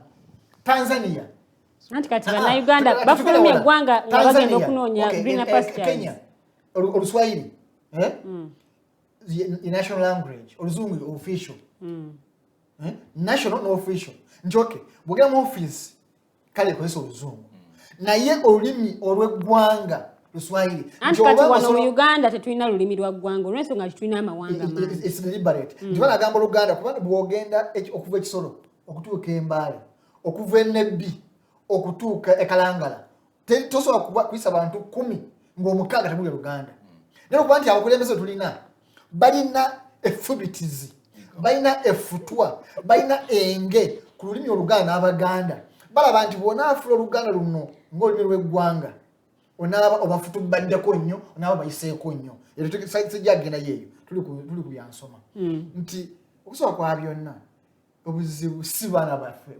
kuyigirizibwa nze omu kuba advocating n'ogamba nasale eveewo kuba ereso obunafa mu bazadde nti edda omwana yakulanga waka n'abula ku ssomero agenda ku ssomero nga waka ayiza abitegedde naye abazadde banafuye omwana wa myezi 6 ali mu baby amwejjeeko byayize omu bisyaga bikyoluvanga munenya gavumenti nti ebisyaga bingi mu masomero naye okuva ku myezi 6 tabaddeko na mwana wo nti nze mbadde ngamba ne nasala eveewo nti omwana wange bamukirasa wa 11 nze ng'omukulu mpulira okusituka okuva mu buliri mpulira ekizibu naye nga ndi mukozi maidi n'omuwa omulimu omunene ye azuukuke nga ataazaalibwa ku ssaawa 10 ateekereteekera abaana bakumye ssaawa 3 ekiro maidi era nga yaaliwo nze omukulu ngenze essaawa emu ku mulimu nkomyewo 12 omwana asoose okuvaawo ate yasembyeyo okuyingira naye nga omwana muto eyo ensoma gye baagala nti nasale bagireete naye biri nnyo mu Kampala anti kati yehabati basimanyi bagumawo byayagala kitegeera ebyagala nti ekyokuddamu okulungamira agambe nti emirembe gino egyasookawo bo lwaki babeeranga bayivu babeeranga competitive ku mirimu babeeranga productive nga tewali nasale okusinga ate we wali nasale olwaleero omwana amala okusoma nga n'omugamba nti wandika kola application kugiwandiika obuwandiisi amazima osesema wegoga ng'otunulira omwana wa university n'agamba nasoma byamawulire n'omugamba fine olina degree mu mawulire jangu nkuwadde omulimu amazima nga nebyakola mwenye tabitegeera naye nga yensoma gye baga okwongerako bakatikake ku baana baffe ekibiina ekirala eky'omunaana ye ani abagambye omwana amanye wenjagala okutambulira nti olwaleero omwana amaze P7 tasobola kumanya nti sayansi anfubira oba anyangwira ani abagambye nti bamalako ekibiina kirala ekyenjawulo tetulabyeko abaana abasomye abamaliriza primary 7 nga bayagala kubeera musawo bw'asoma senior ne senior 2 agenda okuvaayo ng'ebintu bikyuse olwo ng'ate akyusa ng'anoonya ekirala ekyanguwa yanguwa kati obukakafu obujjawa nti wano P8 kyanabasazeewo n'agamba kati sciences banatuuka mu senior 1 tajja kaluubirizibwa because P8 teri mu syllabus ya A-level ya secondary oba ya primary bwembuuza ekibiina ekyo bagenda gatta curriculum zibiri eya secondary niya primary omwana alyoka agambe nti kati wano mpiseewo ekirala ani akugambye nti P8 eno yensonga enkulu mu kutegeera kw'abaana ba Uganda tutambulira ku Bungereza ffenna kuba tuli bamatwale ga Bungereza njagala mbuulire Bungereza ina P8 because we betukola okusinziza ku Commonwealth protocol n'amateeka agamba gatufuga olina okubanga byokola biri wansi woya kutwala wali wansi w'amatwala ago olina okukola ebintu nga biri mu layini eyo njagala batubuulire P8 mu Commonwealth yali ekozeewa yali ekoze eki yali ekoze ddi yali evuddemu ki nga tabanavevenga kwagala kuleeta bintu bitagasa nakukonya ekigendo kyabwe kyakukonya baana na mulembe gulijjako baagala history atandikire ku bo akume ku bo mukyamuukirira muweza bakireete naye tekiyo kitugenda tuyamba nze fasoma P8 njagala mbuulire kyanjawulo ki omwana wa P8 kyagenda okuleeta ekina misinga ennyo nti bw'anaaba akisomye kati kiringa olwaliro okugamba nti abana omwana kosi y'emyaka 3 banyolako myaka 4 naye kosi nsizezimu tekyenjawulo wana abadde akola kosi nsi nyingi nnyo mu myaka 3 so twagala akendezebweko omugugu nga tikibi kiwongeddemu naye bongeddeko mu myaka lwoko bakimanyi nti buli mwaka omwana asambisa jasigalawo kasente kayingira nti okay ezali 10 kosi nsi mukole 6 zindala zigire mu mwaka guli omulala naye nga babaddewo sente revenue mu secondary baleta new curriculum anti new curriculum naye ekonya bukonya nze nali badde nsuubira ate ng'eyambako abaana okudevelop nze nali badde nsuubira emphasis yali badde kusomesa mirimu oba masomo ga byamikono anti era kakati mu secondary bw'otunula new curriculum bye bimu ku byayongerwamu kati ngenda kugulya kino mutabani wange yamaze P7 naye amanyi okubekinga nga gwe omuyigiriza somero omuyigiriza tole P8 ukitegere wewe bya mikono nze nagenda okumalako P7 namanya okuliko omuguwa manyi okubajja omulawo manyi okutumba engatto ukitegere naye nga tewali P8 mukulu Rogers nalisabye naye ambulire bwogamba nti P8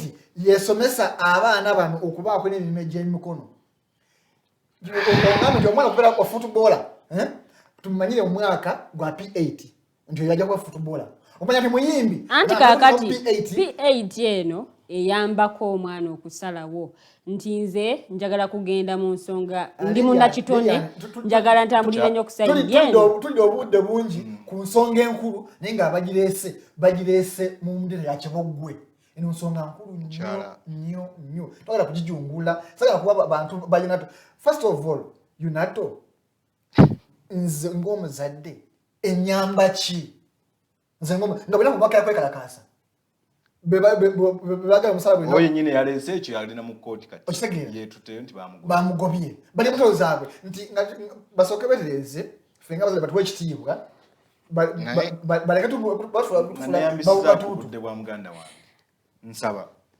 TV eno yennyini ekeere ku baana abamaze ebigezo wiiki eno yennyini aba P7 muba sampling mubabuuze mwagala musome P8 sibe ba rivers nga bali mulalo wabwe kati muba sampling eyo mu regions mubabuuze ekiteekyo kizze mwe bagenda okusooka okukiganyirwamu oba okukiboneraaboneramu mwagala tuteekewo P8 omwaka ogujja musooke mugimaleyo bwe munaafuna ekyo muyambeko baguma okuggusa ekyo ekyokubiri waliwo we nali nsoma nga tukyali mu kusoma ne batubuuza ekibuuzo what do you think causes jam in US traffic jam in US abantu balina emmotoka nnyingi kati nebuuza lwaki tebambuuza what causes traffic jam mu Kampala amakubo agamu mabi neera n'emmotoka nnyingi lwaki nsoma okutegeera jam gwakwata mu US abalina enguudo ezitereezeddwa buli kintu nga kiri okke nezitegeera kyeta jam mu Kampala omuli oluguudo olumu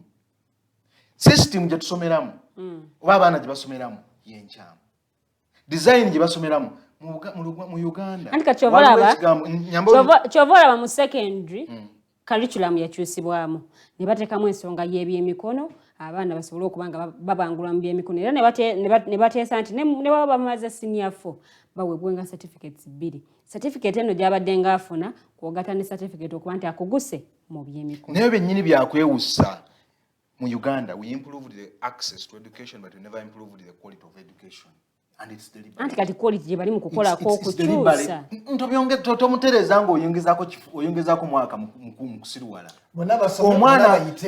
omwana ono mu research alaga out of 4 students abatandika primary omu ya succeeding mu UPE setup omu ku baana abatandika ate nga ripoti yalaga 60% bamanyi kusoma n'okuwandiika kiba kitegeeza ate ono abadde afuluma omu naye omwongedde bimutamira eddala ku level ya P8 agaane n'okugenda ku campus kubanga naye awo waliwo agenda okufiirawo ku P8 bwana batafunye lubuto abigenda muta magase omuzagira abanga okulabira mwana we nakumugula ngane P7 kale kaguwana gamba kale kamala ku P7 kale kamaleko musindika kanwane ate omugambi okay akolwane kale ne P8 ye mulinzi no lwaki tetutunuulira kintu kino ku side ennungi kiyinza okuyamba nze nkusabye omwezi guno ogwa November ne December weeweeyo noonya abaana ba P7 tubabuuze baddala bali ready okusoma P8 January. Omukulu ono era yayongeddeko n'atugamba nti abaana agenda okumaliza P7 ng'akyali muto myaka 12 so omwaka guno ogumu gwayongerako. Omanyi omuwandiisi n'omuntu muyimbise mu ku butabo bwe oba kumanya ku politics and songs ama studies oba layers and complices agamba nti tulina abakulembeze abakolanga balaga nti bakola nnyo like balaga nti bali busy naye nga tuli output like nti yalagamba nti parliament ya Uganda ekulaga nti yakola nnyo netali naye okulaba output yagamba tagerese atali gwe bayamba kenya bano babadde awo nga tebana jakuvenga muntu like tubawa attention nebagamba okay tuseyo kano like abantu bamanye naffe gye tuli tetusise busirisi engeri yanonga striking and demonstrating tutewe ekibozibozi bamanye tulina tesirise so kati yayese ekibozibozi ugeza ku naffe tubawa attention bambi mugifunye kuba tubadebatingako naye omulese nze ng'omuzadde singa mbanyi nane option egamba nti okay omwana wanaaba nasome P8 tajja kufunanga certificate yakubiri owange eyokubiri certificate bweba yabuwaze basa kyakukola nebanga waliwo option egamba nti okay owa P8 anafuna certificate sibiri owange kafunemu ensi emuleme bwebanga certificate yewanguza obulamu bw'ensi eno ensi kemuleme nze nafuna certificate yemu ndi Kampala government empanga mulimu ntobla byange banga kase ndibona wanamula P8 banafuna degree ngamala P8 anafuna ngo mulimu awo wange nyamuga amala wange tuyana naye wabange naye agera kudda mu nsi yakweta kulira nga mbata then owange wa P8 webali optional owange siri ngabo nagana amasomero okezo omwana wange no singa kiba optional njagala tugende n'ekibuuzo kino waliwo committees enagamba quick interpretation about such increased years in school is an indirect way of reducing on the visible numbers of unemployed people. In fact, it has been proposed even at university levels. There were people who proposed that law degree should be 5 years too. Mukulwanyaka kyagambe wano nti bagala emyaka egisinga gibeere eno because balina employment opportunities. The more they release graduates, the more demand and pressure they gain. So that batukumira awo ey'emyaka 3 bagambe nti ya myaka 4 ey'emyaka 7 bagambe nti ya myaka 8 ey'emyaka 4 o level n'abuli bagamba yena kitundu kati nojja kuwulira nga bagala student amalenga asoma aweze emyaka 4 ng'akyasoma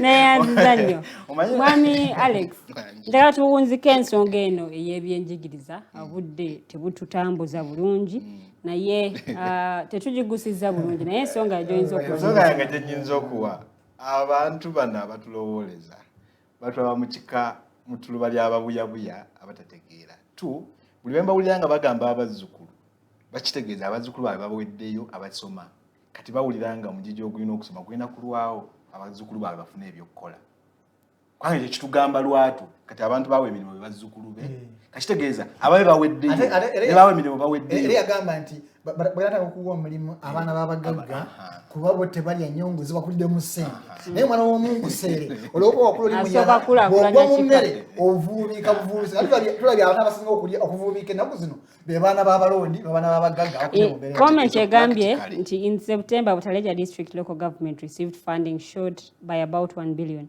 The official communication that was made was that teachers of all civil servants in the district would not receive salaries for November and December. The message said that they devise appropriate means of survival through the budget shortfall period. In a situation where the education sector is at the bottom of priorities on the national agenda, how do you expect it to be useful and therefore produce the leaders of tomorrow? Comment nungi. Because at the end of the day, twagana okuwa priorities kwebyo bitwala amangu eggwanga mu maaso. Bagezaako kwagala obiwa priority mu mbeera ya reverse psychology. Toyinza kubanga tugenda okwewola. Nga tugenda okwewola. twewola trillion ate ogenda okulaba ku mukolo gwa Eddie Kenzo mu kuyimba nga te prime minister ali mu kumansa sente naye bagamba ate eno omukozi tanaakusasulwa prime minister zaagaba mu envelope mu butale gy'aba atambudde zivaawa ku zize nga azigyewa nabwe nabuuza nti General Muhoozi Bugaba talina mulimu gwe yakozeeko nti oba mubazzi naye munnamagye kugira oba mubazzi gugwe nti oba alina ekibala ky'amanda nti oba alina essomero mwajja ssente ng'ojjeeko kuba munnamagye ng'afuna omusala gwaffe ssente zikola embaga zivaawa ayinza okuba alina side business yawandikifaokumanya aba business kye eyo muyingiriza anti ayinza okubanga ezo teyaziteeka mu mawulire mwe kumanya naye nga bulina ku ministry ya defense esa supplementary ate ziclassified naye ng'ate abajaasi n'abasirikale basula bubi balya bubi babanja lwakuba bateeka tebageza kwekalakaasa kyebakola basindika bakazi baabwe bebekalakaasa kati bwebuuza bwe kiba nga bulinaku defense yemu ku ministries oba department esinga okufuna sente nyingi naye ng'abalimu tebaganyiddwamu ye ate omunene olubuto lugezze alage mu parties agenze eno agenze eri webuuliza nti civil service tekyalina musaala buli district at least waliwo omwezi gutafuna budget constraints we district across the country buli at least babagamba n'omwezi gufuna kitundu batamunayo completely yes yabasasula wabula it all comes out kivaayo ku lwa coordination yembi omanyi bagamba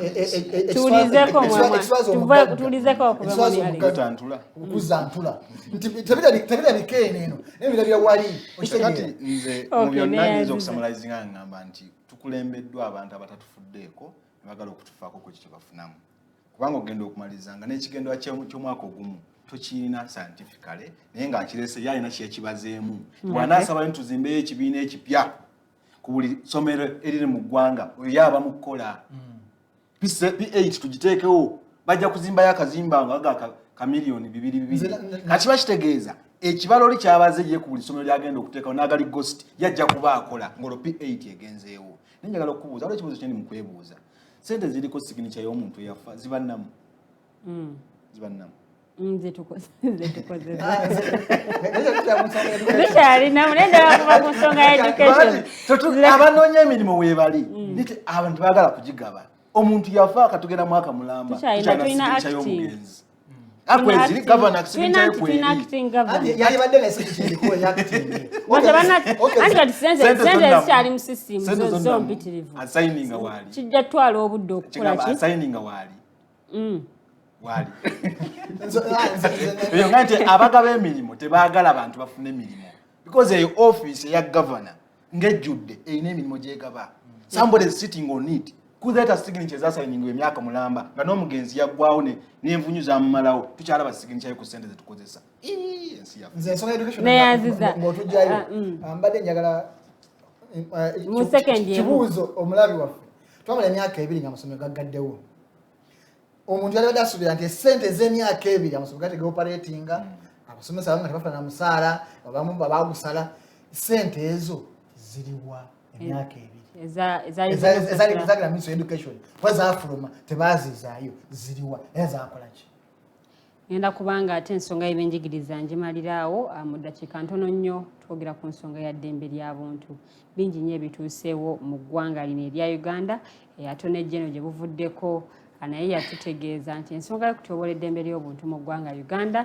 munnange ensonga eyo si ntuufu era ye tagimanyiiko njagala tutambuliraawo wennyini abakulu bano bagenda kuba bambuulira bo kye balowooza ku bigambo bya Attorney General naye ate nga era bwe tujjukira bannaffe abatuva ku maaso mu Novemba wa 2022 era nga n'ebirala bingi nnyo ebibaddewo abakulembeze abali ku ludda ate oluvuganya oba oluwabula gavumenti nabo bagenze mu conference mu ggwanga erya Kenya mu Nairobi okubanga ate munnange boogera ku nsonga zino ez'eddembe ly'obuntu ebyenjawulo ensonga nnyingi nnyo ezayogeddwako bannayuganda bannyo be twalabyeko abaatulugunyizibwa ate ab'ebyokwerinda n'ebirala bingi nnyo ebigwa mu kkowe eryo so mu ddakiika ntono nnyo ngenda kusaba buli omu ayogere ku nsonga eno era nga awo tugenda okuba nga tuwunzikira emiramwa gyaffe gy'olunaku olwaleero enda kubatandika naawe mwami Mukose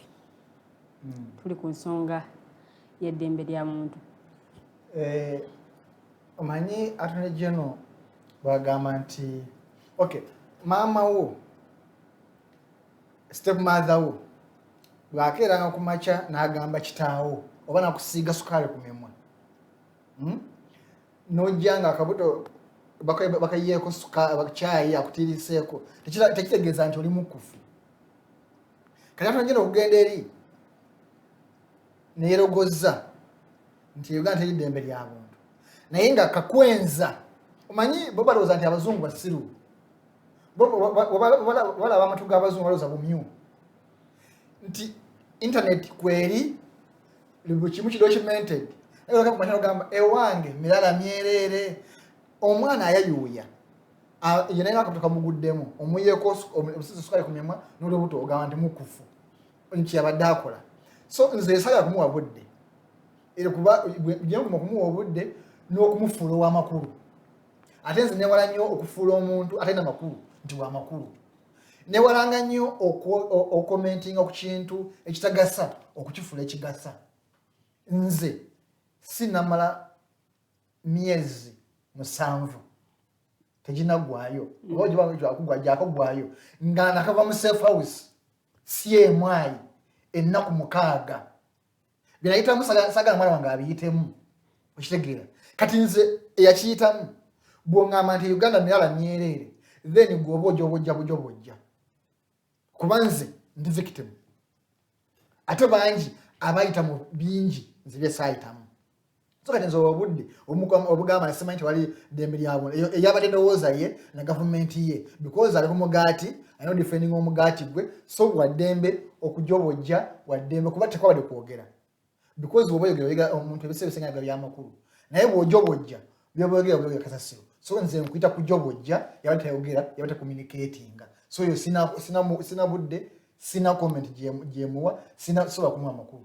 Okay, abakulembeze abagenze mu ggwanga erya Kenya ku nsongera ya ddembe lya buntu ebiseera bisinga nze mpa ekitiibwa buli muntu akosezza ekitono oba ekinene kyalina okulaga oba okulwanira space n'okulwanira ekiki ekimugwanidde nze olaba neweba nsanafu mutuno gwayo togirinnyamu newaba kaasa tomuzanyirako neweba nkuyege togimanyiira kuba kyekyokonya kyesobola so nze bannayuganda ab'enjawulo abagenze Nairobi okusobola okulaba butya eddembe ly'obuntu mu East Africa naddala mu Uganda bwesobola okuzzibwa engulu n'okwongera okuexposinga because badde ndaba videos batemako emikono buli muntu eyayise mu mbeera ez'enjawulo internally ne externally nze nkyagala because oba oliawo omuntu oyo afunye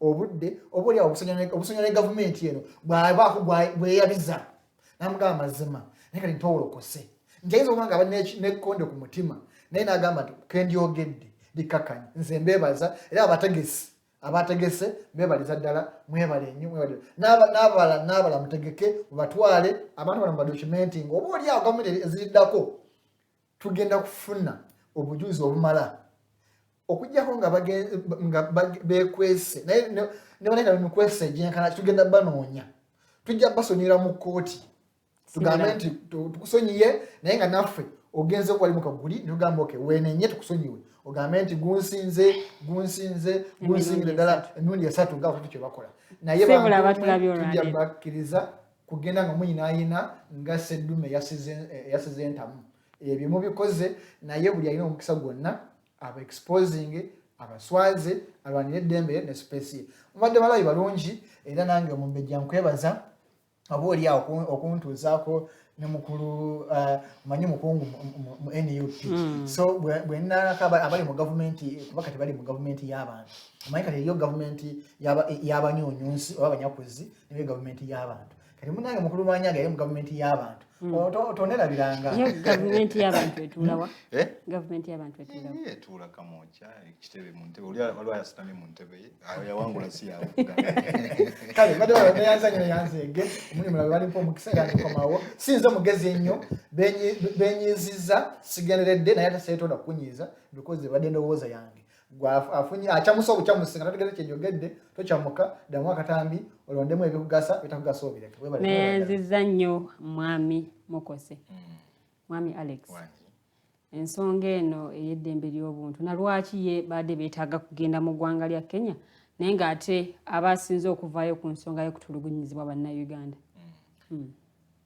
Tukigezezzaako ebbanga ddene ddala NUP okugezaako okuggyayo abantu bano bafulumye plights zaabwe bafulumye stories zaabwe entulugunya yaabwe ku kitebe kyaffe naye era ng'ogenda okumaliriza ne tukola kinene okwaba nti n'amawulire gakikapucalinga nekifunako just kalayini katono president bw'aba yabadde ayogera kakomaawo tebakyemalaayo. You will never find a documented newspaper page ngeyogera ku muntu engeri gye bamutulugunyamu fule bankwata nenva wano nenteebwa wano nemalina kungasiridde ne bansiba ejjinja ne ku bitundu byange byekyama ebyo tebikola ki tebibeera documented. Kati ogenda okukikeberamu nga bwoddamu era onoonya accountability ya human rights era n'okolera mu space y'emu eyo either abantu bano togenda kubafuna oba tebagenda kuddamu kuweekyo baba balinga ababa bakikuwa ekyokubiri omulundi ogwokubiri nga tetebeerabako luli. NUP n'esalawo neega nga tukwate kubanga tebakuba ba NUP bokka naye olwokuba yo NUP ebadde esoloobakoko neereeta abantu bano kati oli ye gwe tuba tuloopa mu local media yagamba tuli mu kikozesa nga politics and politicking ne tugamba FDC ne tugamba anti ne tugamba n'aba human rights activists tutwaleko abantu bonna bemanyi nti ddala baatulugunyiza beyond naye nga baatulugunyizibwa because of politics kwazi waliwo okutulugunya omuntu nga byali bya ttaka naye nga baali because of politics tubatwale babyogere ku international cameras local cameras babeere documented. Mwageze n'aba Human Rights Commission? Human Rights Commission eyawano gyo gireke eye Kenya n'abitundu n'ensi ezisigadde bye babaddeyo okusobola okudocumentinga n'okufiriminga ebintu bino ebyayogeddwa abantu tu omuntu ono kuwa nga aliko mu safe environment watalowooleza tear gas na mundu muyola nga amaze okwogera na drone nitugamba bagendeko Kenya yaba bakikolera nga bali kakkamu bamanyi nti wetumala okwogera tujja kuddayo. So bwalabye wa Dr. BSG kubanga bakiruddemu babaddeko aba abantu baleese abantu okuva as far as bisingiro n'obalaba nga batugamba mubateeke ku nnyonyi bagende wabadde over 150 victims of torture n'abazadde abaga nti omwana wange bamutandaba nga ndi mu maaso ge omusajja ali awo weyakiseka naga omwana wange nali ndi naye nga ali mu kujjayo oyiro wansi omusajja n'amukuba amasasi n'agwa wansi nga ndaba ne mugamba musajja munnange lwaki ossa omwana amadde naye mwana wange omusajja ntugagenda obyogere kubanga tubyogedde wano e Uganda abasajja bakoze ekibaganya okukyusaako. Omusajja ajja n'atugamba nali nvuga boda nga taddeko abantu babiri ne bamukuba amasasi boda ne bagitwala n'omulambo gwe baagulemera ogw'omwana we anoonya wawayinza okuddizibwa omulambo aguziike naye nga wa Western Region si wa Central si wa Northern wa Western Region naye nga ayagala omuddiza omulambo 2 December bakuba omwana we nga bw'osiibula kati nga bwensiibula akantu kenyinza okwogera nnyo akatono nnyo gwe bayita keke kiryowa nga akyayogera ebyo yafunye okuswala okw'ekika kyagwe kubanga yabadde alimu eri ng'ayogera ng'eno mu parliament ey'ewaffe wano nga bagamba Minister of Security leeta report etubuulira abaana bannadduli oba abantu bannadduli abawambiddwa bali luddawa oba nkitegeera ng'ali eri agamba eri n'omuntu gwe bakutte nga mu kinye bamuleeta nga mutulugunye bamuleeta mu kooti omusango tugoba mugobera tukompensatinga wabadde babatambulira ku bigere n'omwana wa nadduli yatuuka okufa nga bamutaddeko omusango naye nga mu kusooka okujjagira ku byuma ng'awenyera baali kugoba omusango. So kitegeeza ng'oli kyagambye nti mwana wange nkomere kyagambye nti ekiswaza omugagga z'entula zaakomyawo mu lujjudde lw'abantu ekyamuswazizza nti yabadde agamba nti eri tetutulugunya ng'ate basaba lipooti yakutulugunya bantu. So accountability ku human rights nkulu omuntu ng'ategedde ebyo byalina okufuna ku lwa bituufu bye ng'omuntu naye abannayuganda abamu tulowooza nti waliwo agenda okujja atusomesa ebyo human rights byaffe ebyo bitukwatako ng'ebyobuntu bwaffe nti gyali ono tasobola bikwagazisa kubanga yali kulwana ogaana okubifuna tufeeyo okumanya ebyo tufe tulina okufuna ku lwa state ku lwa regime ku lw'abakulembeze abatukulembera kubanga ne batulugunya tuddamu ne tubeera submissive gye bali nga bamaze okututulugunya so nga twandibale tusobola okwekubira endulu singa tutegeera ebyo bye tulina okufuna kubanga bw'okufuna ekituufu kyo tewetaaga kumala kubeera submissive eri Mr. Museveni. You have your right to be respected. Obulamu bwo tebuli ku Museveni obwo ne wa Museveni bwenkana. You all die ate mwena mugenda kuziikibwa naye yalowooza nti ye alina okubeerawo okusinga ggwe so nga bwetumaliriza ffenna eggwanga lyo twandibadde tukkiriza tulinako omutemwa tulinako obuvunaanyizibwa okulitwala mu maaso olina okugenda nti gw'onsingako buzinzi kubanga ofune emmotoka ekulembera mu maaso nga kadenge ne twenkana ffenna obulamu bwe bumu musaayi gwe gumu tussa tulya ne Mutoyi Museveni agenda ate ye alina na bbiri ey'ewaka ne gy'atambula nayo kitegeeza agenda nnyo Mutoyi okusinga ffe. Kati nga bimaliriza ebyo twebaza abakkiriza olwayo tubadde mu kugeza kujjukira abantu abaatulugunyizibwa battibwa kugeza kuba nti bagamba omuntu gwe mukutte muteege okuva eruuka abakutte Kyagulanyi nti mubannaye mumukwatidde bwiri batugamba mbu 5 baafa naye ffe tulina mu likodi ziraga nti 10 kyafa so n'ekyo tusabira abantu abo abaatugendako ku lw'okulaga ekyo kye baali bakkirizaamu tulwana tusigale nga twala nti bafuna nabo ki obwenkanya okufuna obwenkanya kitegeeza ono agamba nti abo twabatta by straight aveeyo agambe I own up because yagamba omusajja yali akuba ebikondi nti obangaye bamukubye amasasi naye tavangayo ganti kyamukubisa amasasi kyekino n'olwekyo family tugisaba ebeere compensated like this nga babadde awa $5 million kwabo abakubiddwa by straight so tulowooza accountability should be on forefront ku line eyo ekulembera okusabira abantu bano mwakumaliriza tukyasaba naye kyatugenda kusaba wiiki yonna egenda okujja yakusaba tiyagasiba mu ngere kubanga bakole accountability. The whole Kampala and Wakiso is full of soldiers. Era tubeere bagezigezi bannaUganda bano abali mu kwekubya amasasi bwe bambako emmundu bayinza okuba balina bye bayagala okututeekamu tube bagezigezi kubanga gavumenti esobola okukyuka nga tutaddewo ezo acts ez'okukuba abantu amasasi kubanga bajja kumaliza nga omuvubuka wa bulijjo onatamanyi kyakukola kubataddeko ekyo nti abakubya amasasi batwala emmundu yabadde wa NUP so twandibadde nga tuyingiranye line eyo kubanga ey'okutta omuntu aba amaze okufa siibula abatulaba mbagaziza weekend ennungi mwebala okutugoberera nammwe mwebaza amumbejja mwebala tuwa space abadde ku kamera tubeeyanza nnyo bannange gwe mbadde naye ku pano Mukulu Arnold. Thank you very much for such brilliant ideas. The country can only develop once it has reasoning and coordinated citizens.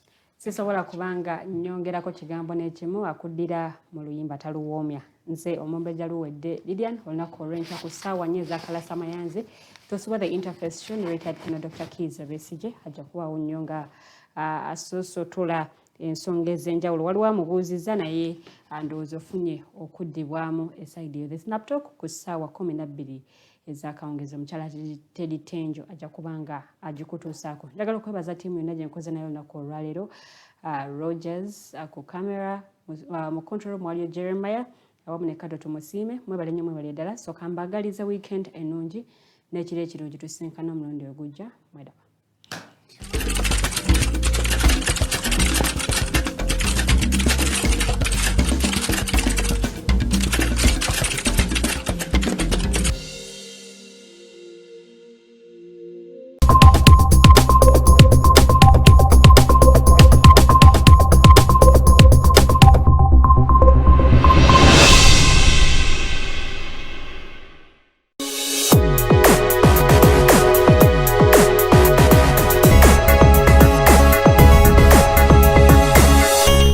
Alternative Digitalk. Real issues, real talk.